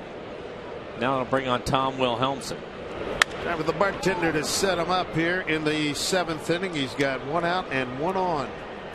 Take a look at the line for Jason Vargas. 6 1/3, 103 pitches, 63 of those for strikes. 2 walks, both of them to Joe Mauer. 5 strikeouts for him. Not give up a run, although he is responsible for the runner at second now. 0-1 to Casilla.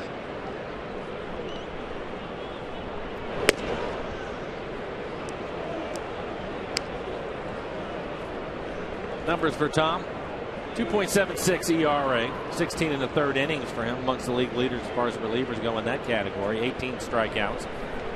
Opponent's average is 246. There's Parmalee, a double. And there's a big swing and a miss by Alexi Casilla.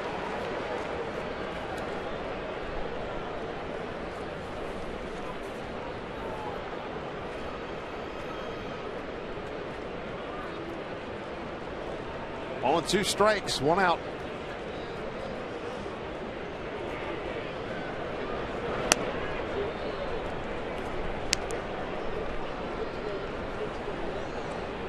Wilhelmsen continuing to grow in this 7th/8th inning role. He's done a great job.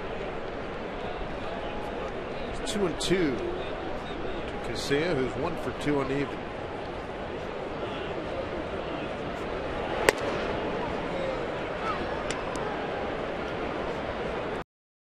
Full count now with Drew Butera.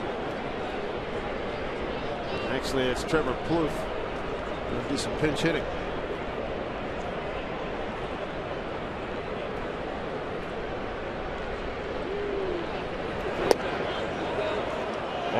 And Wilhelmsen walks his first man, first and third. Let's check in with Jen Mueller. All right, Dave, you know, the Mariners just saw the Blue Jays last week, and that was when Jose Bautista was fighting through a slump. I have a feeling that ends tonight in Anaheim. It's the Angels and the Blue Jays. Bautista crushes a homer to dead center. It is a 2-run shot that gives the Jays a 3-0 lead. Right now, that is where it stands in the 8th inning. All right, Jen, thank you very much. Bautista, what a talent he is. His 5th home run. Trevor Plouffe is going to pinch hit with 1 out, 2 on. That's a liner into the crowd. I thought Tom Wilhelmsen was squeezed a little bit with Casilla up there. He threw 2 pitches right at the bottom of the strike zone and didn't get either call.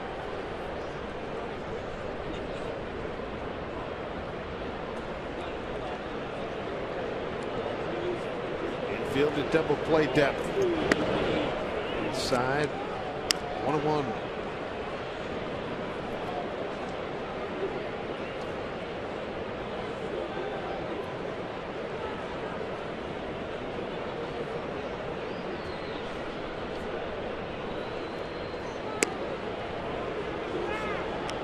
Just with that 2-1, Jason Vargas still angry with himself after the double by Parmelee.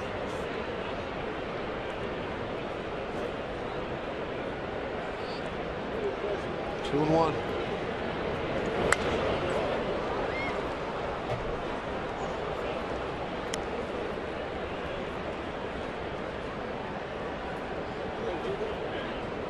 The Mariners outfield, Saunders shading towards right.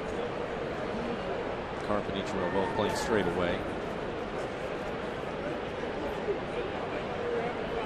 Important pitch here at 2-2 to Trevor Plouffe.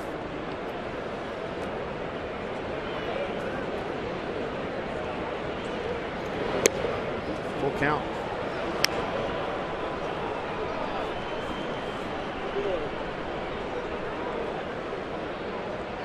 Bernard Span awaits.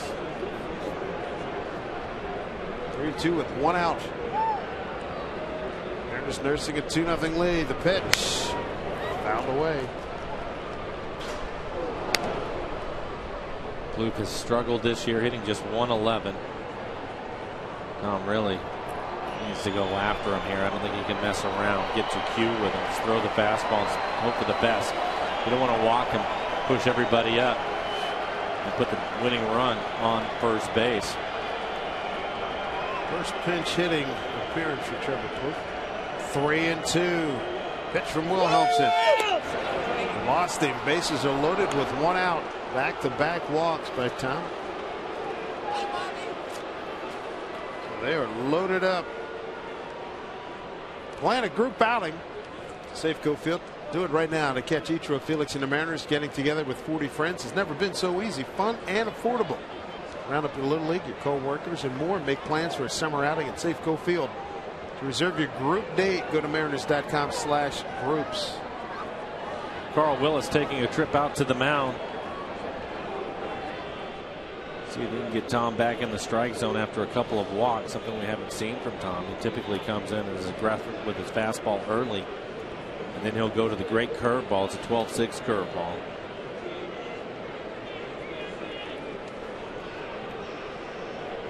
Felix will go tomorrow. Mention the King's Court. Get your tickets. Get your t-shirt, placard. Great deal for $30.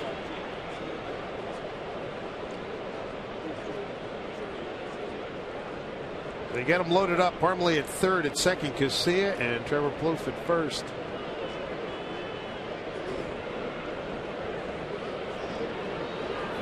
G9! Strike 1 to Span. First time Williamson and Span are battling.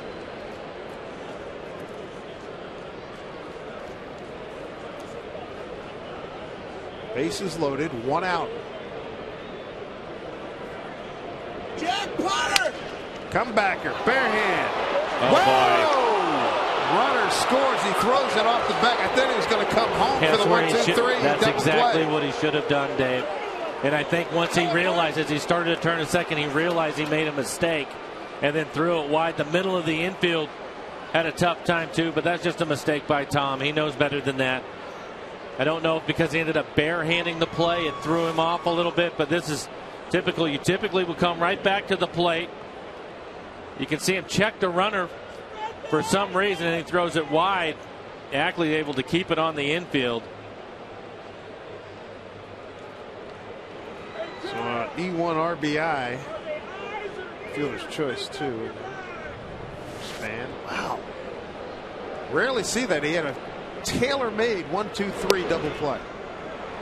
When he pivoted, I was totally caught by surprise. I think that I don't know if he forgot that the bases were loaded because it was strange. He reaches out and barehands it, and then it looks like he checks the runner at third, who clearly is going to be running home. That's an easy play for him. And then I think as he started to spin, he knew he'd made a mistake and ended up throwing it wide at second. Hey, Carroll! Ernie! One out. Here's another look. Take another look at it as he catches it. See if he doesn't look back at the runner like he would check the runner to hold him there. He's looking right at him. You can see Montero coming out, stepping on the plate, expecting to get the play, and then Ackley having to run off the bag to keep it on the infield. It's just a mistake by Tom. 1-1. Mariners still lead 2-1. Breaking ball. That misses 2-1. Close the book on Vargas. 6 in the third, 4 hits, 1 run. It's earned.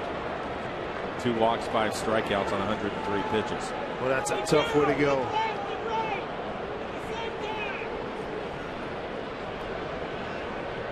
Still can throw a double play ball, get out with the lead. 3-1.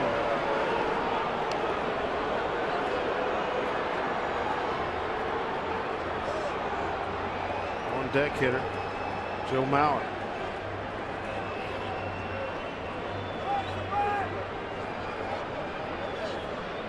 Three-1 to count to Jimmy Carroll.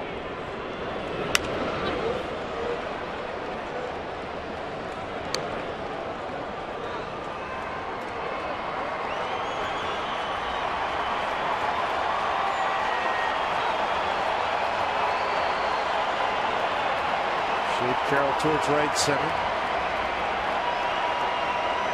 Bases still loaded. A run in, 1 out. Got a piece of that one. 2 for 3 night for Jamie Carroll. Left-hander Charlie Furbush getting loose in the Mariners pen with Mauer standing on deck.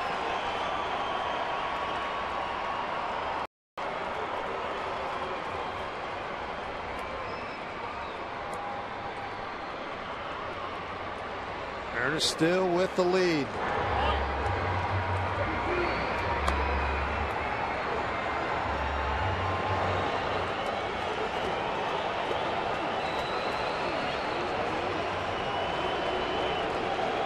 Two pitch to Carroll. On the ground, Smoke goes to Reinders. 1, got a tie score. As Carroll brings home a run, tied at 2-2.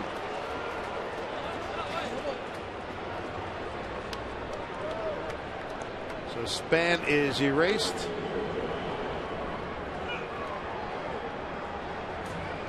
Eric Wedge coming out to get Wilhelmsen. Not a good night for Tom.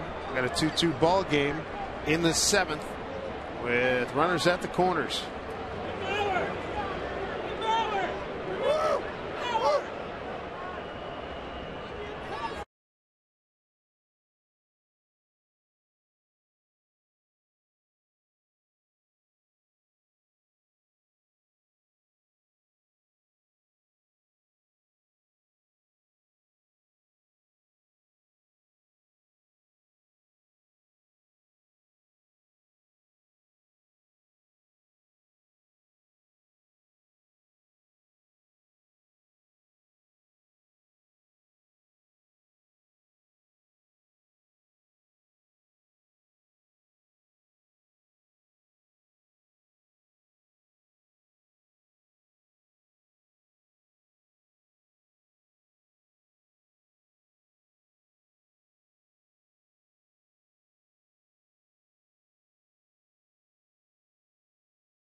AT&T, the nation's largest 4G network. AT&T Rethink Possible. And by Sterling Bank. Life is about the good stuff your bank should be too. Visit our new website at bankwithsterling.com. Here at Safeco Field, the Twins push across a couple of runs. The score tied at 2 in the 7th. As we check in on the Yankees and the Royals, New York trying to snap a 3-game losing streak. They're playing in Kansas City tonight. Mark Teixeira gives New York an early lead, a 3-run shot for Teixeira, and Derek Jeter adds to the lead in the 7th. As Jeter goes to dead center, another 2-run homer. The Bombers back an 8-inning performance by CC Sabathia and win 6-2. And Dave, the day started kind of tough with the news there about Mariano and ends with a win for New York. Yes, indeed. Derek Jeter staying at 404 atop the American League in hitting as we look at Charlie Furbush. Thank you, Jen. And for Charlie, he's going to have to get out one of the best hitters in the American League, and Joe Mauer. 2-2 ball game. Vargas left with a 2-0 lead. What an inning. Vargas started out, was innocent enough to start with as a ground out to short. Double to right center field, couple of walks, throwing error, and a fielder's choice, and it's a 2-2 game. Biggie! 2-0.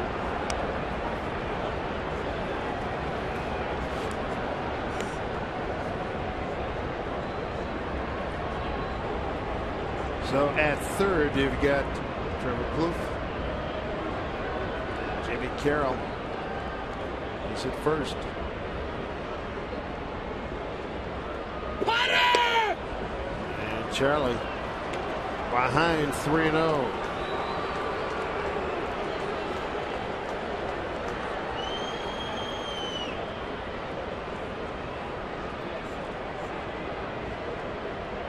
Josh Willingham on deck, the right-handed hitter.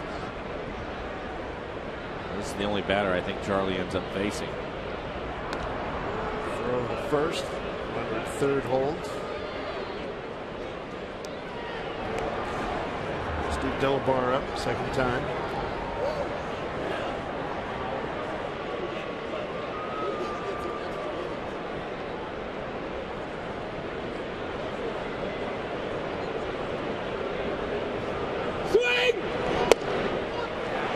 Strike 3-1.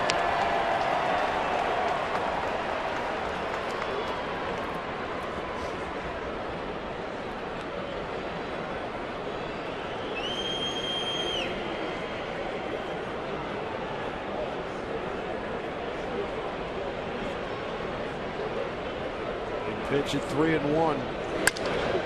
Up the middle. Ryan can't get it. 3-2 Twins. RBI single for Mauer.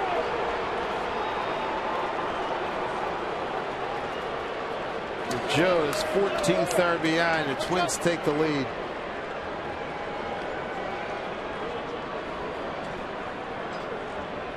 So Eric Wedge coming out again. Ball hit hard back up the middle. Brendan Ryan trying to make a play. Goes off the end of his glove. Tough night for the bullpen. Tougher night for Jason Vargas. He left with the lead. Now the Mariners trail 3-2.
Welcome back, everybody. This has been a difficult top of the 7th inning for the Mariners. They've given up 3 runs here, given up the lead. Minnesota has taken over 3-2, 2 outs, and 2 men on as we check the Mariners calendar, brought to you by Sleep Country USA.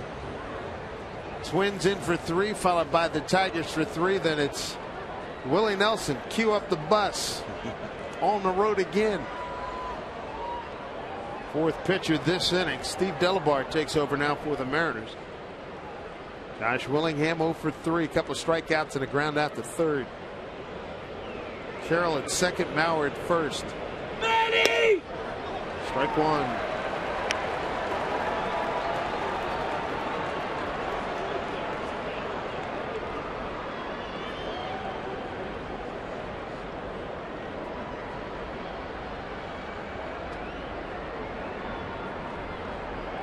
Delabar sets the 0-1. Mary!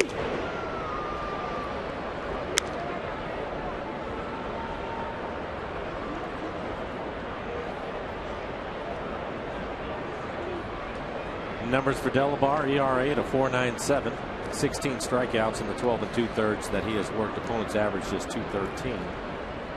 Willingham, the 8th batter this inning for Minnesota. 1-2.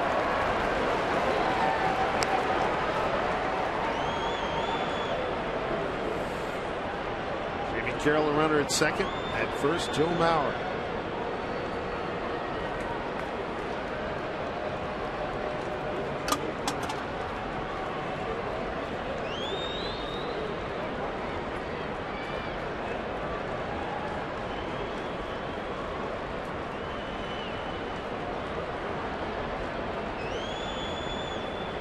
Delabar trying to end it right here.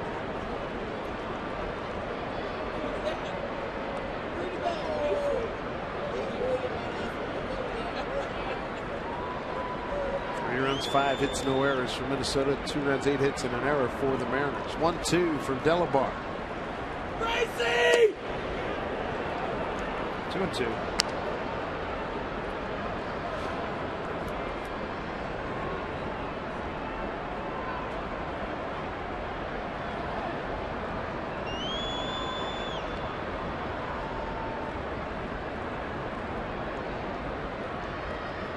Two pitch, breaking ball. It did hit him. Oh boy, are loaded again. 9th man coming to the plate in the person of Ryan Doumit. Hit him with a 2-2 pitch. This copyrighted telecast is presented by authority of the Seattle Mariners. It may not be reproduced or retransmitted in any form, and the accounts and descriptions of this game may not be disseminated without the express written consent of the Seattle Mariners. 9th man to the plate, bases loaded for Ryan Doumit. It's been a strange inning, as you mentioned, Dave. A ground out with Vargas on the mound, and he gives up the double. Since then, a ball hasn't left the infield. And the Mariners find themselves behind by a run with the bases loaded. Way upstairs. Ball 1.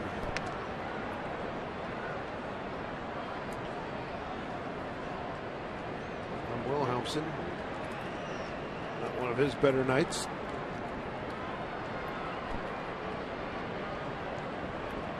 Doumit straight away. He's got some pop. 1-0. Team at the bat. 1-1.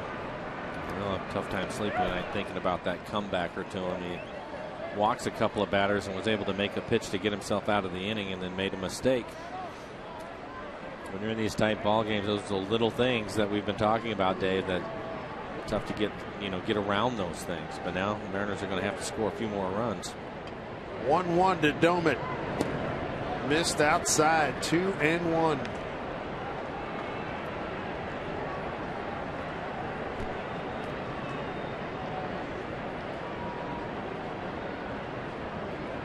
Good crowd on hand. It's Friday night. 22,492.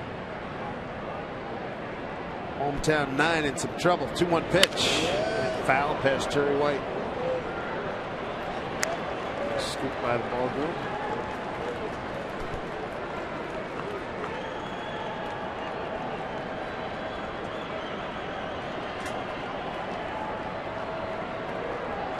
Bases full of Twins. Carroll at second, at third, Mauer at second, and Willingham at first. 2-2 pitch. That'll play.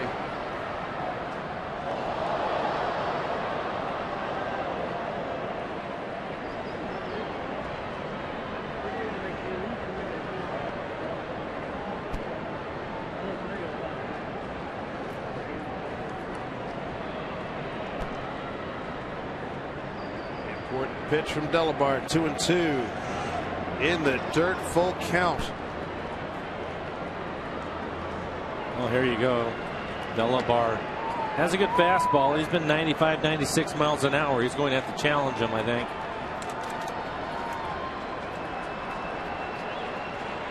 Eric Wedge has been through this before with the young Cleveland club. Doesn't make this any easier. 2 outs, bases loaded. 3-2 pitch. Delabar to Doman. Runners go. High fly ball. Right field. Ichiro giving ground. He's got it. It's in the park. Makes the catch. What an inning. 3 runs, 2 hits, an error, 3 left. Minnesota's got a 3-2 lead.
Department of Imagination, encouraging you to imagine bigger when you play the lottery.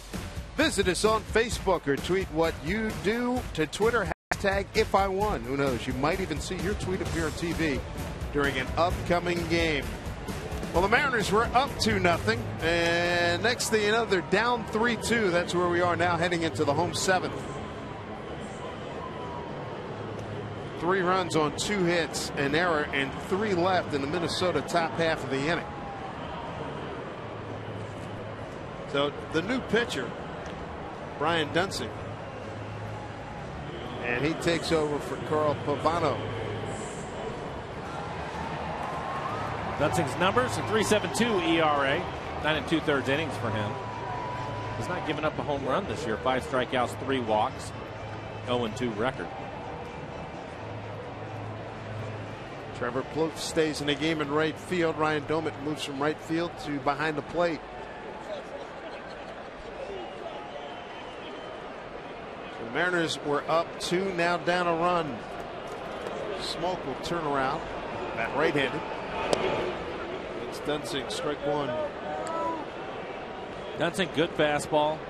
Try to bury his slider at the back foot of the right-handed hitters.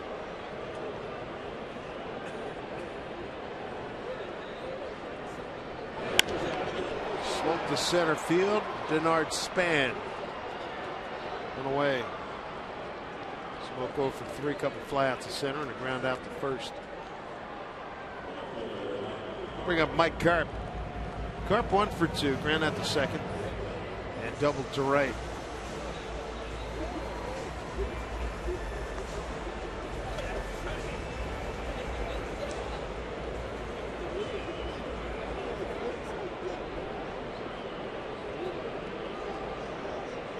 Carp straight away.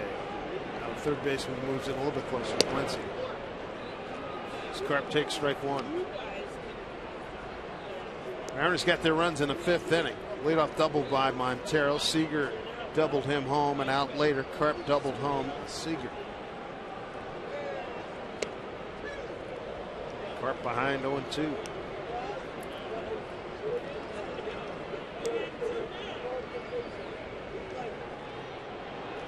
Twins sent 9 men to the plate. Top half of the 7th to take the lead. Oh, 2 strikes.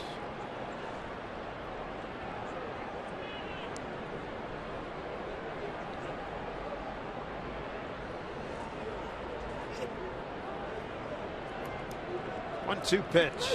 Struck him out. Domit, the new catcher, goes down to first. Strikeout 2-3. 2 outs. Dunsink started Carp off with 2 fastballs on the inside corner. Another left-handed hitter and Michael Saunders. See if Michael can zone him up inside somewhere and turn on a pitch. Saunders, 4 home runs on the year. 3 of them he's hit off of left-handed pitching.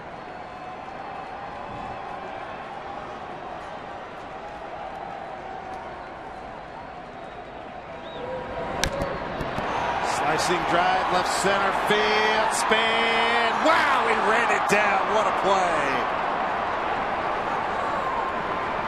Saunders in frustration slams his helmet down and takes a long hard look at Denard Span on his giddy up and makes the catch. That'll end it here in the 7th.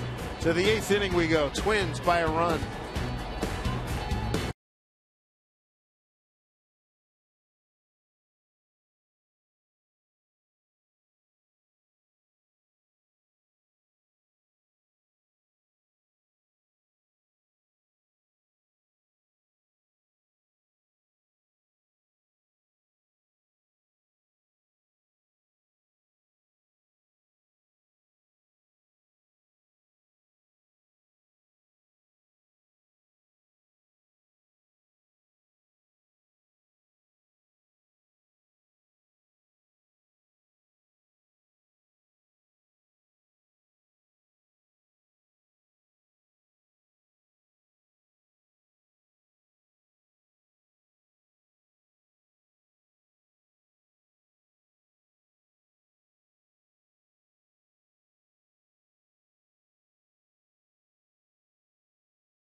After holding a 2-0 lead until the 7th, as you see there in the line score, when the Twins sent 9 men to the plate to score 3 times on 2 hits and an error.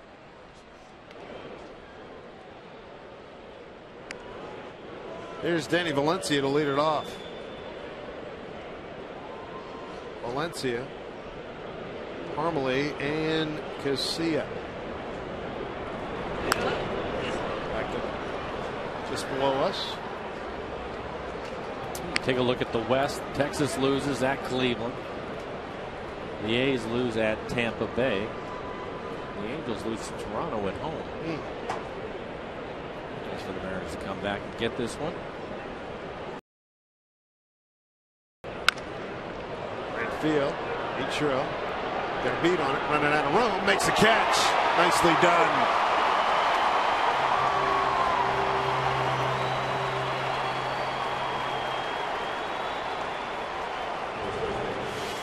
Fine running play from Ichiro as you take a look at our McDonald's Supermo. Closes ground as he gets close to the wall.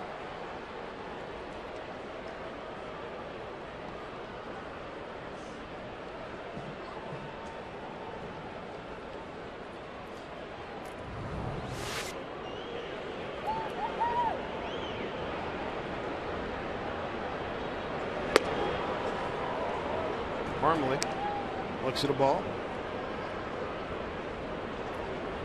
Chris is double with one out in the seventh. Chase Vargas. Vargas left with a 2-0 lead.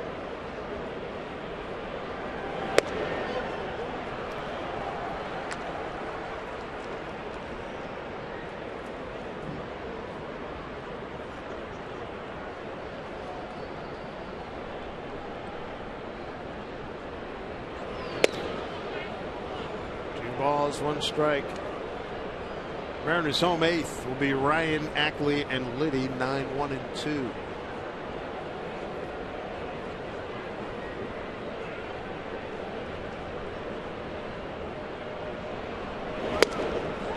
Two and two.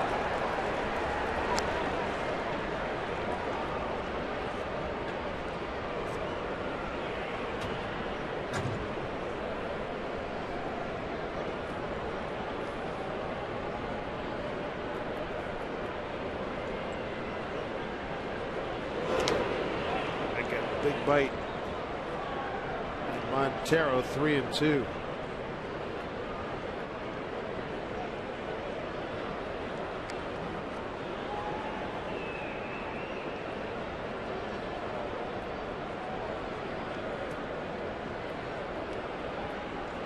One out, nobody on.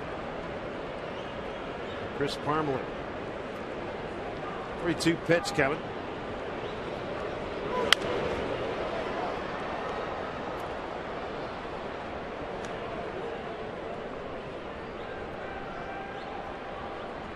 One thing that the Mariners have been working on with Delabar is on a slider. He has a plus fastball in the mid-90s. He also has a good split. Swing and a miss. Fouled into Montero's glove. 2 down. First strikeout for Delabar. Spend less on your commute and more time relaxing with Sound Transit. Visit soundtransit.org for details.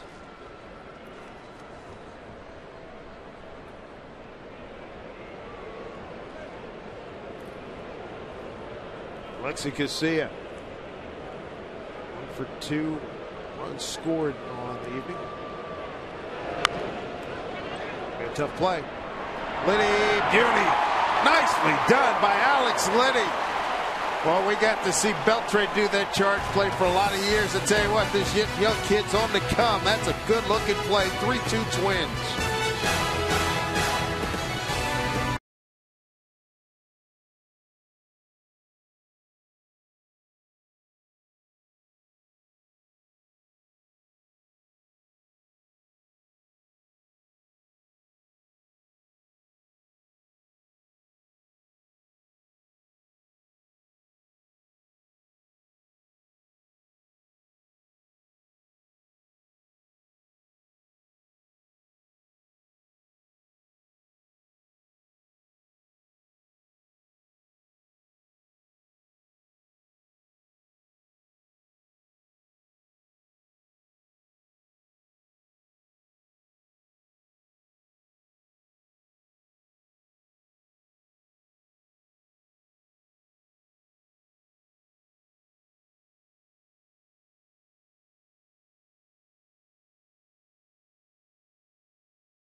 Joins us from our Ford Sports Desk, and a foul on that comebacker, potential 1-2-3 to Wilhelmsen. What did you see on that play before, during, and after? Well, you know, the one thing that you like to see from your catcher, Jesus Montero in this case, is you have that communication prior to the ball getting hit back.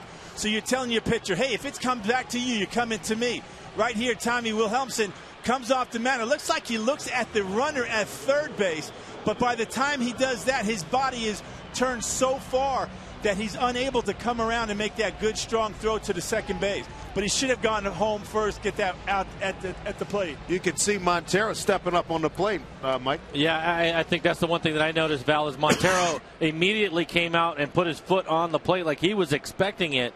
But, again, I don't know if he had said something to Tom before that. And Val, as you talked about, that's a communication between those two men before the play ever happens. Boy, that was a tough moment. Let's see if the Mariners, Val, thank you. See if the Mariners can get a couple of runs here, get ahead, and turn it over to Brendan League in the ninth. Here's Brendan Ryan. He's had a nice night, 2 for 2. Squibs one off the end of the bat. Glenn Perkins, the new pitcher.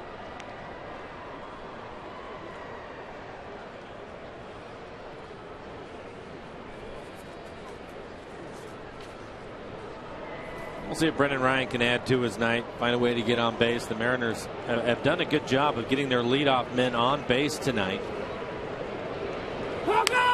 Look at a bat thrown. Oh, my goodness. Went down the alcove towards the umpire's area as that ball went the other way. My.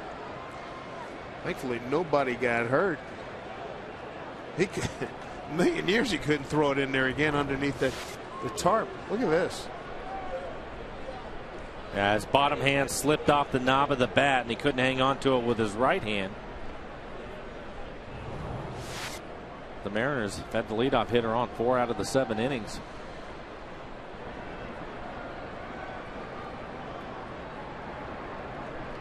Ryan broke it 0 for 26 in his first at bat. 2 for 2 tonight. Looks at ball 1. An infield hit in the 5th. Numbers for Perkins, a 5.79 ERA. 9 1/3 for him. 11 strikeouts, walked 3 batters. He has given up a home run. 2-2.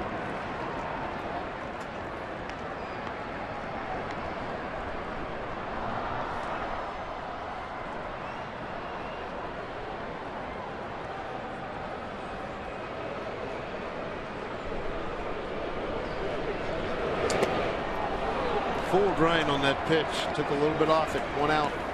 Perkins sometimes started from Minnesota. Hey, Mariner fans, team has a green initiative they want you to be a part of. This season, the Mariners will be sporting their alternate green jerseys at all Monday and Friday home games. Now, you can go green too by picking up your own jersey and other apparel at any of the 5 Mariner team store locations. Top of the order, here's Ackley, takes a strike.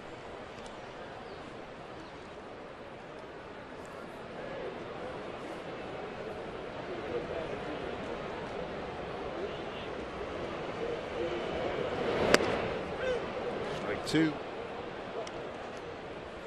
Good fastball from Perkins, 96 miles an hour. I think it starts against the Mariners. I don't remember him throwing that. No, neither did I. 0-2.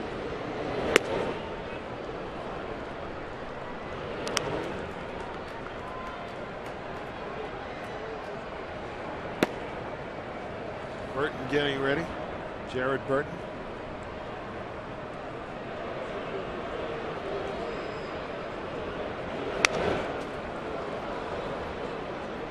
Two and 2. Twins came in 3 consecutive losses in 9 of the last 10 games. The Mariners had lost 6 consecutive games. Mariners are riding high up 2-0 until the top of the 7th. Back to Perkins. Out number 2.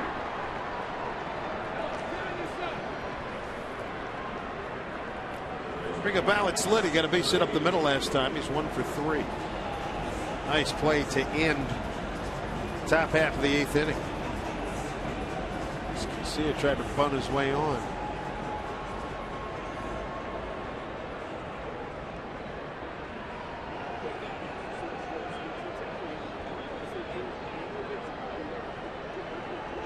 And center fielder working his way about 3-4 steps towards left center for Liddy.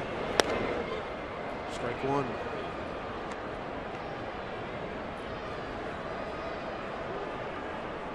Brandon League waiting in the pen.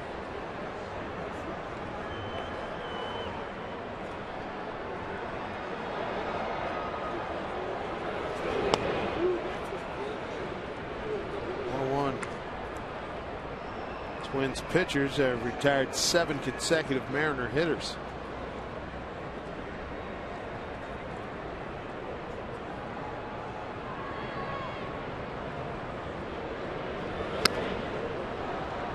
Two.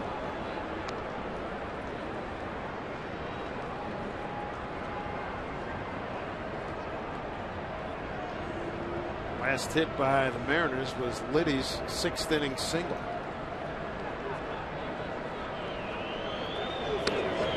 He's gone. And so are the Mariners in the 8th. 9th inning coming up. Mariners down 3-2.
Themselves out in the pen as we get into some Friday night BLT here. Brandon League taking over. Non-safe situation, obviously. 3-2 deficit right now, and he needs to put up a 0. Trevor Plouffe, first pitch swinging. Looper, right field. Look out. Great play by Ackley. And a heck of a job by Etran to get out of the way. Take a divot in the process. That's a tough play. Well done. Dustin has to go a long way. He looks, calling it the whole way. Ichiro slides out of the way. A good looking over the shoulder catch. 1 out. That brings up Denard Span as we get back to the top of the order.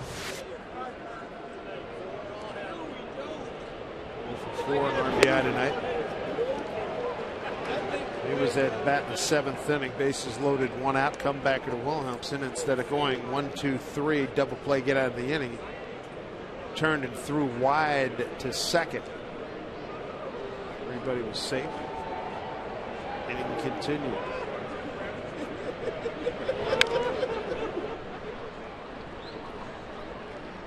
So 0-2 to Denard. Span starting the day. Number 8 hitter in the American League, Matt Capps. Yep. He's their closer. Mariners will have Ichiro, Montero, and Seager. They're all due up in the 9th. Caps with 4 saves.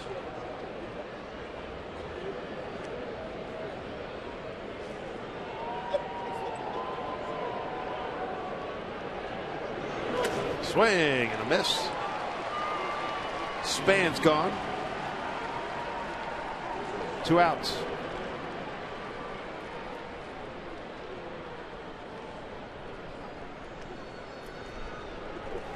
We'll bring up Jamie Carroll. Jamie Carroll with a couple of hits tonight's game. He's 2 for 4 as an RBI.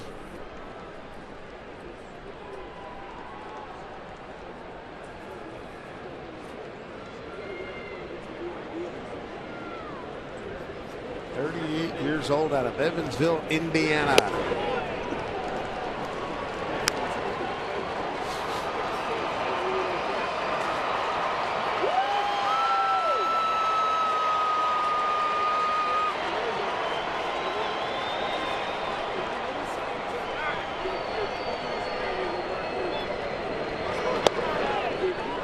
Ball 1 to Carroll. With the Twins after being with the Dodgers the last 2 years. Prior to that, 2 years with Cleveland, 2 with Colorado. So with the National/Expos, his first 4 years in the big leagues. 1-1.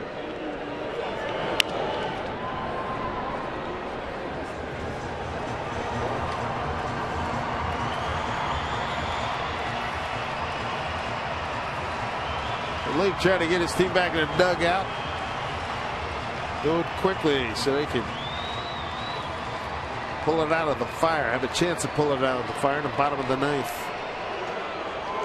Club enjoyed a 2-0 lead. Bullpen had issues.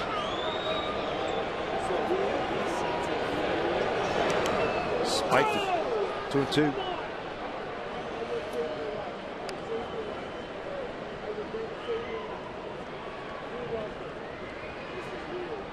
I guess Brandon will try to put him away right here with a good fastball. I think he wants to go to a 3-2 count.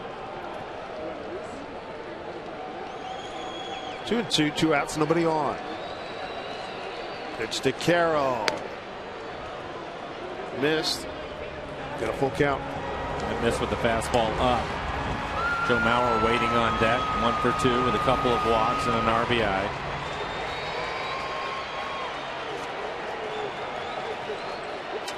Payoff pitch to Carroll. Fouled off.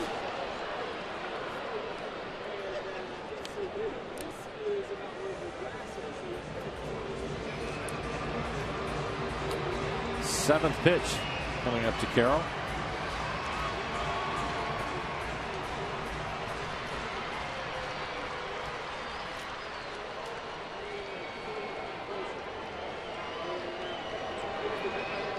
Three-two pitch. League to Carroll. Fouled off again.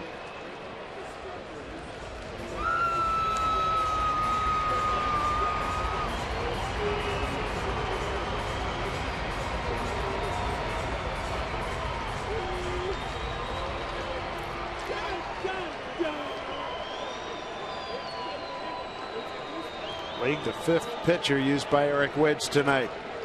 3-2 pitch. Fouled off. Either guy giving an inch. Good battle going on. Last fastball in off the plate. Carroll, he's in hack mode at this point. Ninth pitch of the at bat coming up.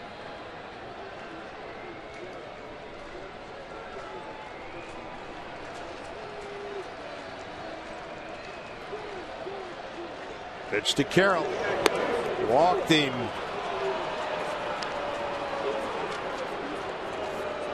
Two-out walk here in the top of the ninth in a one-run game. Make sure you follow the Mariners with the MLB.com at Bat 12 app for your iPhone, iPad, Android, and Windows Mobile. Get live audio, pitch tracking, video highlights, and more. Text at BAT to 31826 or visit Mariners.com for details. Tough hitter Joe Mauer.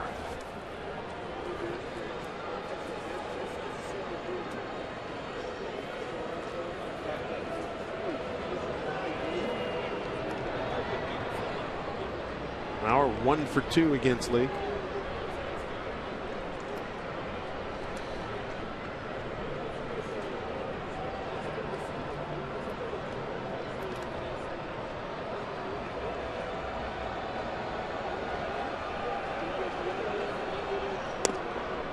Ball 1.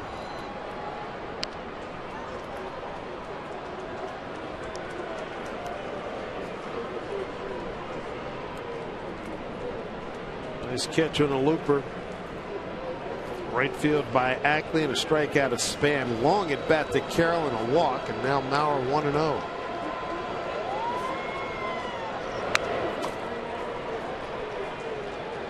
That didn't look like his normal get a base hit swing. Maurer with just 1 home run on the year. 302 coming into the game, but he turned it loose on a fastball that was up in the zone.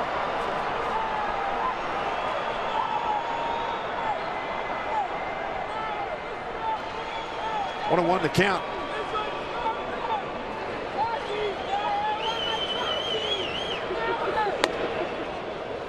Upstairs again, 2-1.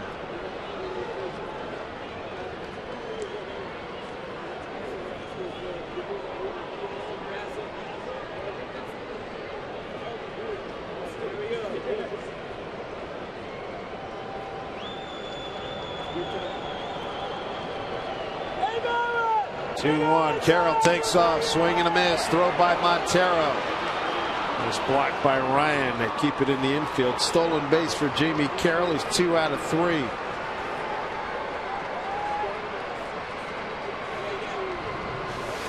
Brendan Ryan seeing the ball going into the dirt. It's another sinker.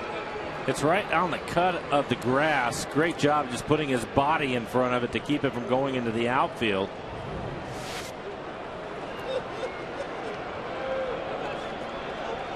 Carroll, pretty good runner. He's at second base. 2-2 the count to Maurer in this 1-run game, top 9 with 2 outs.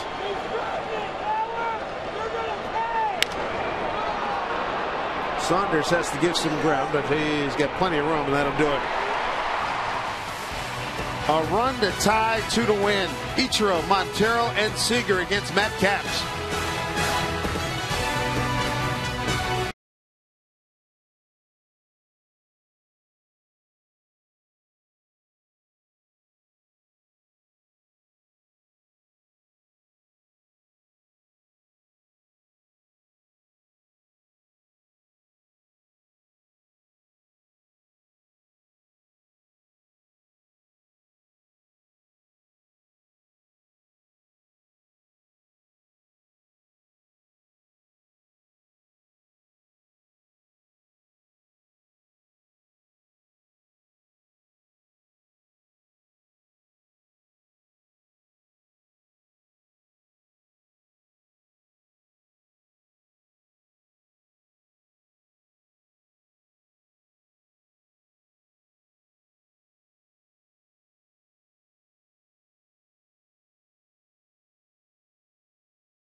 Pair of runs in the 5th. The Twins come back with 3 runs in the 7th, and that is where things stand here in the bottom of the 9th.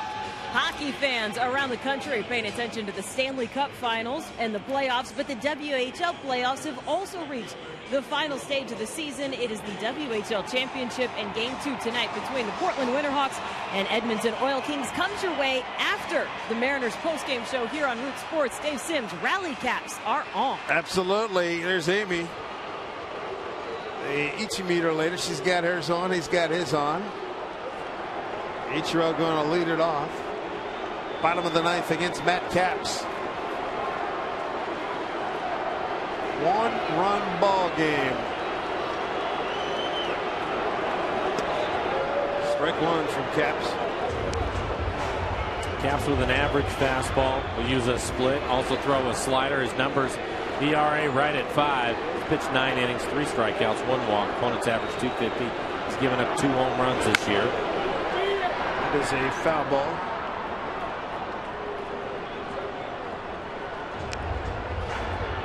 We were in Minnesota back in 2010, the day Capps came over from Washington.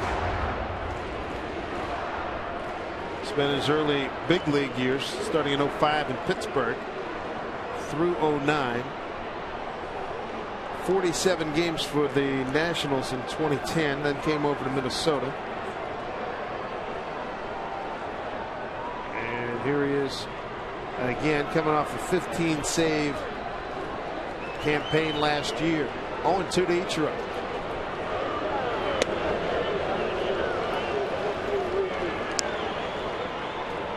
2 strikes.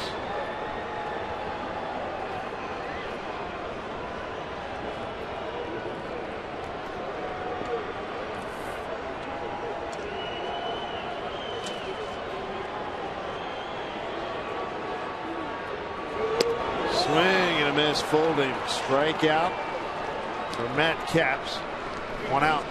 Ichiro now 0 for 4 against Matt. Bring up Jesus Montero. Montero 2 for 3 in the game, including a double. Just missed a home run by a couple of feet around the top of the fence out by the 388 mark in left center field. With the 2 hits, takes his average back over 300 for the year.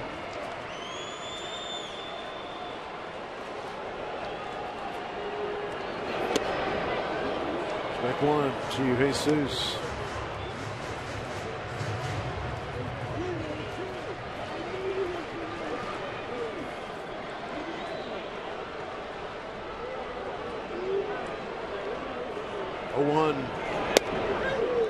Now Capps is ahead 0-2.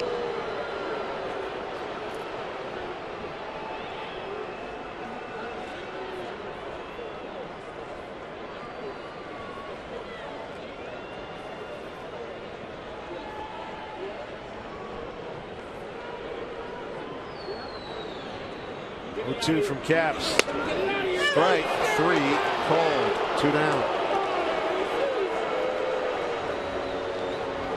There you can see the pitches, all of them just painted on the outside corner. There's a good running fastball. Take a look at it. He'll start the fastball off the outside corner and then run it right back on the edge.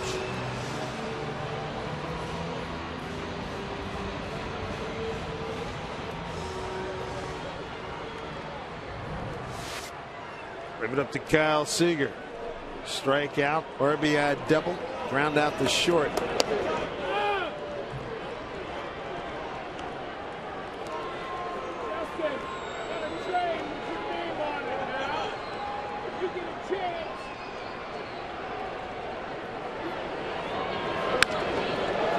This will probably do it. It will, as Willingham will put it away, and the Mariners' losing streak runs to 7. A heartbreaking 3-2 loss to the Twins, the team with the fewest wins in the major leagues to this point, and it ends a 3-game Twins losing streak. Tough loss as the bullpen implodes. Well, I think, again, you look at it, it's a wasted effort by Jason Vargas. He was outstanding in tonight's ball game. Not a lot of run support, but when he left the game, he had the lead at 2-0, and then a mistake again. And something that we've seen as the Mariners lose another 1-run ball game, Dave, and it's basically a mistake, and it was a mistake on the defensive side of things. Tom Wilhelmsen with a comebacker, not able to complete the play. In fact, he turns around and throws the ball wide at second. And the Twins end up scoring 3 runs on just 1 ball that leaves the infield. That's a shame. That really is. Mariners now 3-7 in 1-run games. That is a tough way to go. Tough way to start this homestand. Twin pitchers retired the last 11 Mariner hitters. Let's send you out to Brad and Dave Valley. Gentlemen, thank you. Interesting and upsetting start, obviously, to his homestand, like the guys were talking about. We watched that 7th inning together up in the press box. Hard to say that the Mariners didn't help the Twins win this game. Give the Twins credit, I get that, but it was an interesting inning as it unfolded at the top of the 7th. Well, it was just a really tough situation there because Jason Vargas had pitched so well up to that point. Tom Wilhelmsen came in. He got the pitch. He made his pitch. He got the play that he needed to make, but he was unable to go home. For some reason, it looked like he never was actually thinking about throwing the baseball to home. He actually checked third base and did a full 360 or maybe a 300. It was about a 315, yeah, to try to get it to second base when the easy play was to get the lead runner, and then hopefully Jesus Montero would be able to turn a double play over at first base. It didn't. The play wasn't made, and a great effort by Jason Vargas was wasted. And we'll talk more about that play. More, of course, on Jason Vargas. We'll be inside the clubhouse here from the skipper about this one and talk Jesus Montero, who batted cleanup and had a couple of knocks here tonight. The fans are leaving tonight on smoke-a-motive night. Twins on top. Again, they take game 1 of the set 3-2. Alex Liddy, barehand this one. Surprising athleticism.